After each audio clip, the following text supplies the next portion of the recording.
Corona വന്ന സമയത്ത് ഞാൻ ഉൾപ്പെടെയുള്ള എല്ലാ കലാകാരന്മാരും വളരെ ഡിപ്രഷൻ സ്റ്റേജിലേക്ക് പോയ ഒരുപാട് പേരെയും അതുകൊണ്ട് സൂയിസൈഡ് ചെയ്തവരൊക്കെ എനിക്കറിയാം കുറേ പേരെ. ചിലപ്പം ചില പ്രോഗ്രാംസ് കാണുമ്പോഴായിരിക്കും ചില കാര്യങ്ങൾ നമുക്ക് കിട്ടുക. ചിലപ്പോൾ കേൾക്കുമ്പോഴായിരിക്കും നമുക്ക് കൂടുതൽ അറിവുകൾ കിട്ടുക. സത്യം. ഒരു ഗുരുവിൽ നിന്ന് മാത്രമേ കിട്ടാവൂ അല്ലെങ്കിൽ വേറെ ഒരു ഗുരുവിൻ്റെ അടുത്ത് പോയി പഠിക്കരുത് എന്നൊന്നും ഞാൻ ഒരിക്കലും പറയില്ല. കോമ്പറ്റീഷൻ റിലേറ്റഡ് പൊളിറ്റിക്സ് പ്രത്യേകിച്ച് സ്കൂളുകളിലൊക്കെ വരുന്ന നവ്യ നായർ, അമ്പിളി ദേവിയുടെയൊക്കെ കാലം പോലെ നമ്മൾ ഇന്നും കേൾക്കുന്നതാണ് ഇതിൻ്റെയൊക്കെ പ്രശ്നങ്ങൾ. അപ്പം ഞങ്ങളുടെയൊക്കെ സമയത്ത് കുറച്ചും കൂടി രസമായിരുന്നു യുവജനോത്സവം എന്ന് എനിക്ക് തോന്നാറുണ്ട്. കാരണം അന്നും മത്സരവും വഴക്കും ഒക്കെ ഉണ്ട്, പക്ഷെ ഇത്രയില്ല. ഇന്നത്തെ കാലത്ത് അത് കൂടുതലാണ്. ഒരു നർത്തകിയാണെങ്കിൽ ഇങ്ങനെയൊക്കെ ഇരിക്കണം, അല്ലെങ്കിൽ അവരെ കാണാൻ അറ്റ്ലീസ്റ്റ് ഇത്രയെങ്കിലും ഒരു കളർ ഇല്ലെങ്കിൽ സ്റ്റേജിൽ ഭംഗിയില്ല എന്നൊക്കെ ഒരുപാട് വളരെ മോശമായിട്ടുള്ള സംസാരങ്ങൾ ഉണ്ടായിട്ടുണ്ട്. നമ്മുടെ ബോഡി നമ്മുടെ ടൂളാണ് ഡാൻസിൻ്റെ. അപ്പം അത് നന്നായിട്ട് കൊണ്ട് പോവുക എന്നുള്ളതാണ് പ്രധാനം. ജോബ് കുര്യൻ്റെ ഒരു പാട്ടിന് വേണ്ടിയിട്ട് ടീച്ചർ എഴുതിയിട്ടുണ്ട്. അത് ശരിക്കും എങ്ങനെയാണ്? ഇതുപോലെ തന്നെ വളരെ മനോഹരമായിട്ടുള്ളൊരു ലൈൻസാണ് അതിന് ഉള്ളത്. ആഫ്റ്റർ ഒരു 30 ആണ് ഞാൻ ശരിക്കും കൂടുതലായിട്ടത്. അതിന് മുന്നേ സ്റ്റേജുകൾ ചെയ്തിട്ടില്ല എന്നല്ല, നല്ല വേദികൾ ചെയ്യാൻ സാധിച്ചിട്ടുള്ളത്. അന്ന് എനിക്ക് ഉറങ്ങാനേ പറ്റിയിട്ടില്ല. കാരണം അന്ന് ഞാനും ഒരു അമ്മയാണ്, എനിക്ക് മോൻ ഉണ്ടായ സമയത്ത്. അപ്പം ഞാനപ്പം കുറച്ചും കൂടി ഇമോഷണൽ ആവുമല്ലോ. ഭൗമി എന്നുള്ളൊരു വർക്ക് ഞാൻ 2 വർഷം എടുത്ത് ചെയ്ത പ്രൊഡക്ഷനാണ് അത്.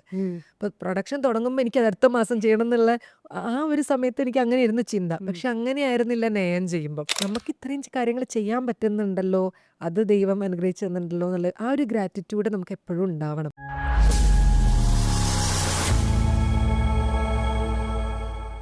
നൃത്തം അഭ്യസിക്കാൻ പറ്റുക എന്ന് പറയുന്നത് ഒട്ടുമിക്ക പേർക്ക് സാധിക്കാറുണ്ട്. നൃത്തം പഠിപ്പിക്കാൻ സാധിക്കുക എന്ന് പറയുന്നത് അത്രത്തോളം ആൾക്കാർക്ക് തന്നെ പറ്റാറുണ്ട്. പക്ഷേ നൃത്തം അതിൽ മനസ്സിലൊരു ഐഡിയ വരുന്നത് മുതൽ അത് എഴുതി ചിട്ടപ്പെടുത്തി അത് കമ്പോസ് ചെയ്ത് കൊറിയോഗ്രാഫ് ചെയ്ത് കംപ്ലീറ്റ് ഒരു 360 ഡിഗ്രി ലൈനെ കൊണ്ടുവരിക്കുന്നത് വളരെ ചുരുക്കം ചില ടീച്ചേഴ്സ് മാത്രമേ നമുക്കിന്ന് കേരളത്തിലുള്ളൂ. അങ്ങനൊരു ഡാൻസ് അധ്യാപികയാണ് നമുക്കിന്ന് നമ്മുടെ ഷോയിൽ വളരെ കാലത്തിന് ശേഷം ഞാനിത് റെസ്യൂം ചെയ്യുമ്പോൾ എനിക്കിന്നുള്ളത്. Let me welcome Shrimati Manju V Nair to a show.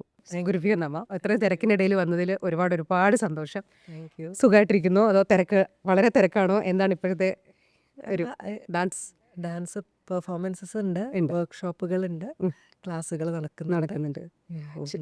ശരിക്കും പെർഫോമൻസ് ബേസ്ഡ് ആണോ കൂടുതലും ഇതൊക്കെ ഉള്ളത്, അതോ ട്രാവൽ വരുന്നത്, അതോ വർക്ക്ഷോപ്പ് കാര്യങ്ങളൊക്കെ ഉണ്ടോ? ഇപ്പൊ കൂടുതലും വർക്ക്ഷോപ്സ് ആണ് ചെയ്യുന്നത്. ചെയ്ത് അല്ല പെർഫോമൻസും ഉണ്ട്, എന്നാൽ കൂടുതലായിട്ടും ട്രാവലിംഗ് ചെയ്യുന്നത് വർക്ക്ഷോപ്പിന് വേണ്ടിയിട്ട് തന്നെയാണ്. പക്ഷെ കൂടുതലും ടീച്ചർ എനിക്ക് തോന്നുന്നു ഓവർ അക്രോസ് ഇന്ത്യ ട്രാവൽ ചെയ്യുന്നില്ലേ? റീസെന്റ് നടന്നത് ശരിക്കും എവിടെയാണ്? ഞാൻ ഗോവയിലാണ് പോയത്. ഗോവയിൽ. ഗോവയില് ഒരു നൃത്യാങ്കൻ ഡാൻസിംഗിലായിരുന്നു. അതെ. കുറേ ടീച്ചറിൻ്റെ ഞാൻ പല വർക്ക്ഷോപ്പിൻ്റെ ഇത് കാണുമ്പോൾ ഞാൻ ശ്രദ്ധിച്ചിട്ടുണ്ട്. ഈ ഒരു തീമൊക്കെ വെച്ചിട്ടാണ് വർക്ക്ഷോപ്പുകൾ പലപ്പോഴും, ഒരു പേരൊക്കെ വെച്ചിട്ടും. അല്ലെ വർക്ക്ഷോപ്പ് ശരിക്കും അതിൻ്റെ ഒരു ബേസ് പോകുന്നത് പൊതുവേ ഒരു ഇതിലുണ്ടോ, ഒരു എന്താ പറയുക, ഒരു ആരെങ്കിലും ഒരു പർട്ടിക്കുലർ ടൈപ്പ് ഓഫ് സ്റ്റുഡൻസിനെ പ്ലാൻ ചെയ്തിട്ടാണോ, അതോ പൊതുവെ വർക്ക്ഷോപ്പുകൾ എങ്ങനെയാണ് ടീച്ചർ വരുന്നത്? ഒരു ഡാൻസ് സ്കൂൾസ് ഇൻവൈറ്റ് ചെയ്തിട്ടാണ് നമ്മൾ പോയി ചെയ്യുന്നത്. അങ്ങനെയാണ് വരുന്നത്. അവരുടെ ആവശ്യപ്രകാരം ഇപ്പോൾ ചിലപ്പോൾ ചില ഐറ്റംസ് ആയിട്ടായിരിക്കും അവർ പറയുണ്ടാവുക. ചിലപ്പോൾ അഭിനയ ഓറിയൻറ്റഡ് ആയിട്ടൊക്കെ ആയിരിക്കും. അപ്പം അങ്ങനെയൊക്കെ വരുമ്പോൾ എന്തെങ്കിലും തീമൊക്കെ വെച്ചിട്ട് അങ്ങനെ ചെയ്യാറുണ്ട്. അപ്പം അവരുടെ ആവശ്യപ്രകാരമാണ് നമ്മൾ ചെയ്യുന്നത്. ശരിക്കും ഒരു ചെറുപ്പം മുതലേ നൃത്തമായിട്ട് വളരെ അടുത്ത ബന്ധവും അത് കണ്ട് വളരെയൊക്കെ ചെയ്തിട്ടുള്ളൊരു ബാക്ക്ഗ്രൗണ്ട് തന്നെ ഉണ്ട് ടീച്ചർക്ക്. ശരിക്കും ആ ഒരു നൃത്തം എന്ന് പറയുന്ന ഒരു കലാരൂപം എങ്ങനെയാണ് ടീച്ചറിനെ ഒരു വ്യക്തി എന്ന നിലയിൽ എങ്ങനെയാണ് അത് മോൾഡ് ചെയ്തിട്ടുള്ളത്? നൃത്തം വളരെ ചെറുപ്പം മുതലേ കൂടെ ഉണ്ടായിരുന്ന ഒരു കലയാണ്. കാരണം അച്ഛനും അമ്മയും ഒക്കെ രണ്ടുപേരും നൃത്തം പഠിച്ചിട്ടുണ്ട്. അമ്മ ഇപ്പോൾ നൃത്ത അധ്യാപികയാണ്. അമ്മയുടെ പേര് ഉമാ ദേവി എന്നാണ്. അച്ഛൻ രാജഗോപാൽ. അച്ഛനും നൃത്തം അഭ്യസിച്ചിട്ടുണ്ട്. അവരുടെ ഒരു ആഗ്രഹമായിരുന്നു ഞാനും ഒരു നർത്തകിയായിട്ട് കാണുക എന്നുള്ളത്. അങ്ങനെയാണ് എന്നെ നൃത്തം പഠിപ്പിക്കുന്നത്. പിന്നെ സ്കൂൾ കാലഘട്ടത്തിൽ നമ്മൾ ഒരു യുവജനോത്സവത്തിന് വേണ്ടി മാത്രമായിരുന്നു നൃത്തത്തിനെ സമീപിച്ചിട്ടുണ്ടായിരുന്നത്. പക്ഷെ അതിനുശേഷം ഒരു +2 കഴിഞ്ഞപ്പോൾ എനിക്ക് നൃത്തം കുറച്ചുകൂടി സീരിയസ് ആയിട്ട് പഠിക്കണം എന്ന് തോന്നി, അത് പ്രൊഫഷൻ ആക്കണം തോന്നി. അപ്പോൾ ഒരു അച്ഛനും അമ്മയൊന്നൊരു എതിർപ്പൊന്നും പറഞ്ഞില്ല. കാരണം അവർക്കും ആ കലയോടുള്ള ഇത്രയും ആഗ്രഹമുള്ളതുകൊണ്ട് അങ്ങനെയാണ് കാലടി ശങ്കരാചാര്യ യൂണിവേഴ്സിറ്റിയിൽ പോയിട്ട് ഡിഗ്രി ചെയ്തത് ഭരതനാട്യത്തിൽ. അപ്പോൾ ആ ഒരു സമയത്ത് അത്രയും കാലത്തെ പഠനമല്ല പിന്നീട് ഉണ്ടായിരുന്നത്. കുറച്ചും കൂടി അതിൻ്റെ ബേസിക്സും എങ്ങനെയാണ് അതിൻ്റെ ഒരു ഡീപ്പായിട്ടുള്ള സ്റ്റഡി ആയിരുന്നു ഡിഗ്രി മുതലുണ്ടായിരുന്നത്. അതുവരെ നമ്മളൊരു ക്യാപ്സ്യൂൾ പോലൊരു ഐറ്റം പഠിക്കുക, പെർഫോം ചെയ്യുക എന്നുള്ളത് മാത്രമായിരുന്നു യുവജനോത്സവ സമയങ്ങളിലൊക്കെ. കാരണം അന്ന് ഭരതനാട്യം, മോഹിനിയാട്ടം, കുച്ചിപ്പുടി എല്ലാത്തിലും പോയി പങ്കെടുക്കുക എന്നുള്ളത്. അതെല്ലാം അപ്പം അതിൻ്റെ നമ്മളൊരു റൂട്ടിലേക്കൊന്നും ഇറങ്ങിച്ചത് അങ്ങനെ ഡീപ്പായിട്ടുള്ള പഠനമൊന്നും ഉണ്ടായിട്ടില്ല. പക്ഷേ ഡിഗ്രി മുതൽ അത് അങ്ങനെ ആയിരുന്നില്ല. അപ്പോൾ ഇത്രയും വാസ്റ്റ് ആണല്ലേ നമുക്ക് പഠിക്കാനുള്ള ഈ ഒരു കല എന്നുള്ളത് മനസ്സിലാക്കിയത് ആ സമയത്താണ്. പിന്നെ അഡ്വാൻസ് ലെവൽ പഠിക്കാനായിട്ട് PGക്ക് വേണ്ടിയിട്ട് ബാംഗ്ലൂർ യൂണിവേഴ്സിറ്റി പോയി. അവിടെ ഈ പറഞ്ഞ പോലെ തന്നെയായിരുന്നു. നമുക്ക് ഡാൻസിൽ പ്രാക്ടിക്കലി മാത്രമല്ല തിയറിക്കലി ആയിട്ടും ഇത്രയും പഠിക്കാണ്ട്. ഉണ്ട് അതെ അതെ. അപ്പോൾ മനസ്സിലാക്കി അങ്ങനെ അത് പിന്നെ കുറച്ചും കൂടി അക്കാഡമിക്കലി ഞാൻ PG വരെയാണ് ഡാൻസിൽ ചെയ്തിട്ടുള്ളത്. പിന്നെ PhD ഒക്കെ ചെയ്യണം എന്നുള്ള ആഗ്രഹമുണ്ട്. ഫ്യൂച്ചറിൽ ചെയ്യണമെന്ന് വിചാരിക്കുന്നുണ്ട്. അതിനുശേഷം പിന്നെ അടയാർ ലക്ഷ്മൺ സാറിൻ്റെ അടുത്തായിരുന്നു പഠിച്ചത്. സാറ് ഇപ്പം ഇന്ന് ജീവിച്ചിരിപ്പില്ല. കുറച്ച് വർഷങ്ങൾക്ക് മുമ്പ്, അതായത് 2011 ആ സമയത്താണ് സാറിൻ്റെ അടുത്ത് പഠിക്കാൻ സാധിച്ചത്. പിന്നെ ബ്രഗ ബേസൽ മാമിൻ്റെ അടുത്ത് അഭിനയ ക്ലാസ് അറ്റൻഡ് ചെയ്യാൻ പറ്റി. അങ്ങനെയൊക്കെ ആയിരുന്നു ഒരു കലാപഠനം എന്ന് പറഞ്ഞു. അതെ, പോകുന്തോറും നമുക്ക് വളരെ എക്സൈറ്റിംഗ് ആയിട്ടുള്ളൊരു ജേണി തന്നെയല്ലേ ഇത്? തീർച്ചയായിട്ടും തീർച്ചയായിട്ടും. അതെ, കൂടുതൽ പഠിക്കണം. അറിയാം, അത് തീരുന്നില്ല, ഇനിയുണ്ട് ഇനിയുണ്ടെന്നുള്ളൊരു തോന്നലല്ലേ എന്നെ. സത്യം എനിക്കൊന്നു ഇപ്പോൾ ടീച്ചറാണെങ്കിൽ ഇപ്പം ഞാൻ പഠിച്ചതും ഒക്കെ പഠിച്ചിരുന്ന ഒരു രീതി എന്നൊക്കെ പറയുന്നത്, ഇപ്പം ഞാൻ ടീച്ചറിൻ്റെ അടുത്ത് എന്നാൽ നമ്മൾ ആ ടീച്ചറിനെ പറ്റിയിട്ട് മാത്രമായിരിക്കും നമ്മുടെ ഒരു ജീവിതം എന്ന് പറയുന്നത്. മറ്റൊരു പുറമുള്ളൊരു ടീച്ചർ എന്ന് പറയുന്നത് എന്നൊരു കോമ്പറ്റീറ്ററാണ്. പൊതുവെ ഒരു ഗുരുകുല സമ്പ്രദായത്തിനെ വെച്ചിട്ടാണ് എന്ന് നമ്മൾ ആ ഒരു പെർസ്പെക്റ്റീവിലാണ് നമ്മുടെ ടീച്ചേഴ്സൊക്കെ പഠിപ്പിച്ചുകൊണ്ടിരുന്നത്. പക്ഷെ അതിൽ നിന്നൊക്കെ വളരെ വ്യത്യസ്തമായിട്ട് സ്വാതന്ത്ര്യത്തോടെ പഠിക്കണം, അല്ലെങ്കിൽ ഒരു ടീച്ചറിൻ്റെ കീഴിൽ മാത്രമല്ല ഒരു കുട്ടി പഠിക്കേണ്ടത് എന്ന് എനിക്ക് തോന്നുന്നു വളരെ ചുരുക്കം ടീച്ചേഴ്സ് അറ്റ്ലീസ്റ്റ് കേരളത്തിലെങ്കിലും ഞാനതങ്ങനെ അത്രയും വോക്കലായിട്ട് പറഞ്ഞ് കേട്ടിട്ടുള്ളൂ. അതിലൊന്ന് ടീച്ചർ തന്നെയാണ്.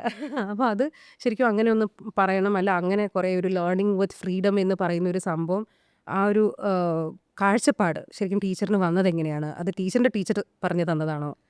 എൻ്റെ ടീച്ചർ പറഞ്ഞതെന്ന് അങ്ങനെയല്ല. പക്ഷെ നമ്മൾ ഓരോ അനുഭവങ്ങളിലൂടെയാണല്ലോ ചില കാര്യങ്ങൾ എങ്ങനെ ആവരുത്, ചില കാര്യങ്ങൾ ഇങ്ങനെ ആവണം എന്നൊക്കെ നമ്മൾ അനുഭവങ്ങളിലൂടെയാണല്ലോ പഠിക്കുക. അപ്പം ഞാനെന്ന ഗുരു എപ്പോഴും ഞാൻ ചിന്തിക്കാറ് എൻ്റെ കയ്യിൽ നിന്ന് മാത്രമല്ല എൻ്റെ സ്റ്റുഡൻസ് പഠിക്കേണ്ടത്. ഇപ്പം നിറയെ വർക്ക്ഷോപ്പുകൾ പല ആർട്ടിസ്റ്റുകളും നടത്തുന്നുണ്ട്. ഞാൻ അവരുടെ അടുത്തൊക്കെ പറയും എല്ലാവരുടെ അടുത്തും പോയി പഠിക്കണം. അവരുടെ അടുത്തു നിന്നൊക്കെ ഒരുപാട് കാര്യങ്ങൾ മനസ്സിലാക്കാനും പഠിക്കാനും ഉണ്ടാവും. ആ ഒരു ഫ്രീഡം ഞാൻ എൻ്റെ സ്റ്റുഡൻസിന് കൊടുക്കാറുണ്ട്. അപ്പം എത്ര പേര് കൊടുക്കുന്നുണ്ട് എന്നുള്ളത് അറിയില്ല. പക്ഷേ കൊടുക്കണം എന്നാണ് എൻ്റെ ഇതായിട്ടുള്ളൊരു അഭിപ്രായം. കാരണം എന്താ വെച്ചാൽ അവർക്ക് അറിവുകൾ കിട്ടേണ്ടത് പല സ്ഥലങ്ങളിൽ നിന്നുമാണ്. നമുക്കിപ്പം ചിലപ്പം ചില പ്രോഗ്രാംസ് കാണുമ്പോഴായിരിക്കും ചില കാര്യങ്ങൾ നമുക്ക് കിട്ടുക. ചിലപ്പോൾ കേൾക്കുമ്പോഴായിരിക്കും നമുക്ക് കൂടുതൽ അറിവുകൾ കിട്ടുക. ഒരു ഗുരുവിൽ നിന്ന് മാത്രമേ കിട്ടാവൂ, അല്ലെങ്കിൽ വേറെ ഒരു ഗുരുവിൻ്റെ അടുത്ത് പോയി പഠിക്കരുത് എന്നൊന്നും ഞാൻ ഒരിക്കലും പറയില്ല. അതിനുള്ളൊരു ഫ്രീഡം ഞാൻ തീർച്ചയായിട്ടും കൊടുക്കുന്നുണ്ട്. പക്ഷെ ശരിക്കും ഈ ഗുരുകുല സമ്പ്രദായം എന്ന് പറയുമ്പം അവരുടെ ഗുരുവിൻ്റെ ഒരു കാഴ്ചപ്പാട് പകർന്നു കൊടുക്കുക എന്നുള്ളതിനപ്പുറം അത് കുറച്ചുകൂടെ പണ്ടുള്ളവർ പറയും അത് കുറച്ചുകൂടെ ഡീപ്പ് റൂട്ടഡ് ആണ്, അതിൻ്റെ വാല്യൂസ്, ഒരു ഡിസിപ്ലിൻ ഉണ്ട്, ഒരു സ്ട്രക്ചർ ഉണ്ട് എന്നൊക്കെ പറയുന്നത്. പക്ഷേ അത് നമ്മൾ ഈ മാറി മാറി പോയി പഠിക്കുമ്പോൾ, അല്ലെങ്കിൽ വർക്ക്ഷോപ്പ് അറ്റൻഡ് ചെയ്യുമ്പോൾ, ചിലപ്പം ഓരോ ടീച്ചേഴ്സ് പഠിപ്പിക്കുന്ന പല പല ബാണികളിലായിരിക്കും. ആ ബാണി ഒരു വ്യത്യസ്തമായി പഠിപ്പിക്കുമ്പോൾ അത് തിരിച്ച് ടീച്ചറിൻ്റെ സ്റ്റുഡൻറ്റ് ടീച്ചറിൻ്റെ അടുത്തേക്ക് വർക്ക്ഷോപ്പൊക്കെ അറ്റൻഡ് ചെയ്തിട്ട് തിരിച്ച് വരുമ്പോൾ ആ ഒരു ശൈലി മാറിയതായിട്ട് തോന്നുകയോ, അല്ലെങ്കിൽ അതിനൊരു മാറ്റം സംഭവിച്ചതായിട്ട് തോന്നി, അതിന് പിന്നെയും നമ്മൾ ഒരു മോഡിഫൈ ചെയ്ത് പഠിപ്പിക്കേണ്ട ഒരു ആവശ്യം വന്നത്, അങ്ങനെയൊക്കെ തോന്നാറുണ്ടോ ഇതിൽ? ഇല്ല, ഞാൻ പറയുകയാണെങ്കിൽ ഇപ്പോൾ ഈ ഒരു റൂട്ട് എപ്പോഴും ഒരു ബേസിക് എന്ന് പറയുന്നത് കുറച്ച് സമയമെടുക്കും. അപ്പോൾ ആ കാലഘട്ടത്തിലൊന്നും ഇങ്ങനെ ഈ പറഞ്ഞ പോലെ വർക്ക്ഷോപ്പുകൾ അറ്റൻഡ് ചെയ്യുകയോ അതിലൊന്നും ചിലപ്പം എന്താ പറയുക കുട്ടികൾക്ക് സാധിച്ചു എന്ന് വരില്ല. അപ്പോൾ ആദ്യത്തെ ഫൗണ്ടേഷനൊക്കെ എപ്പോഴും ഒരു ഗുരുമുഖത്ത് നിന്ന് തന്നെ പഠിച്ച് ഒരു ശൈലി ഉണ്ടാക്കിയെടുക്കുന്നത് വരെ, ആ സമയം വരെ വെയിറ്റ് ചെയ്യാനുള്ളൊരു ക്ഷമ ആ സ്റ്റുഡൻറ്റ് കാണിക്കണം എന്നുള്ളതാണ്. അതിനുശേഷം ഒരു അഡ്വാൻസ് ലെവൽ സ്റ്റുഡൻസിൻ്റെ കാര്യമാണ് ഞാൻ പറഞ്ഞത്. ഒരു പെർഫോമൻസ് ഫോക്കസ് ചെയ്ത് പഠിക്കുന്നവരുണ്ടാവും, ടീച്ചറാവാം, അങ്ങനെ ഡാൻസ് ടീച്ച് ചെയ്യാൻ ഇഷ്ടപ്പെടുന്നവരുണ്ടാവും. അപ്പം അങ്ങനെയുള്ള കലാകാരന്മാർക്കൊക്കെ തീർച്ചയായിട്ടും ബാക്കിയുള്ള ആർട്ടിസ്റ്റുകളെയും കണ്ടുപഠിക്കേണ്ടത് അത്യാവശ്യമാണ്.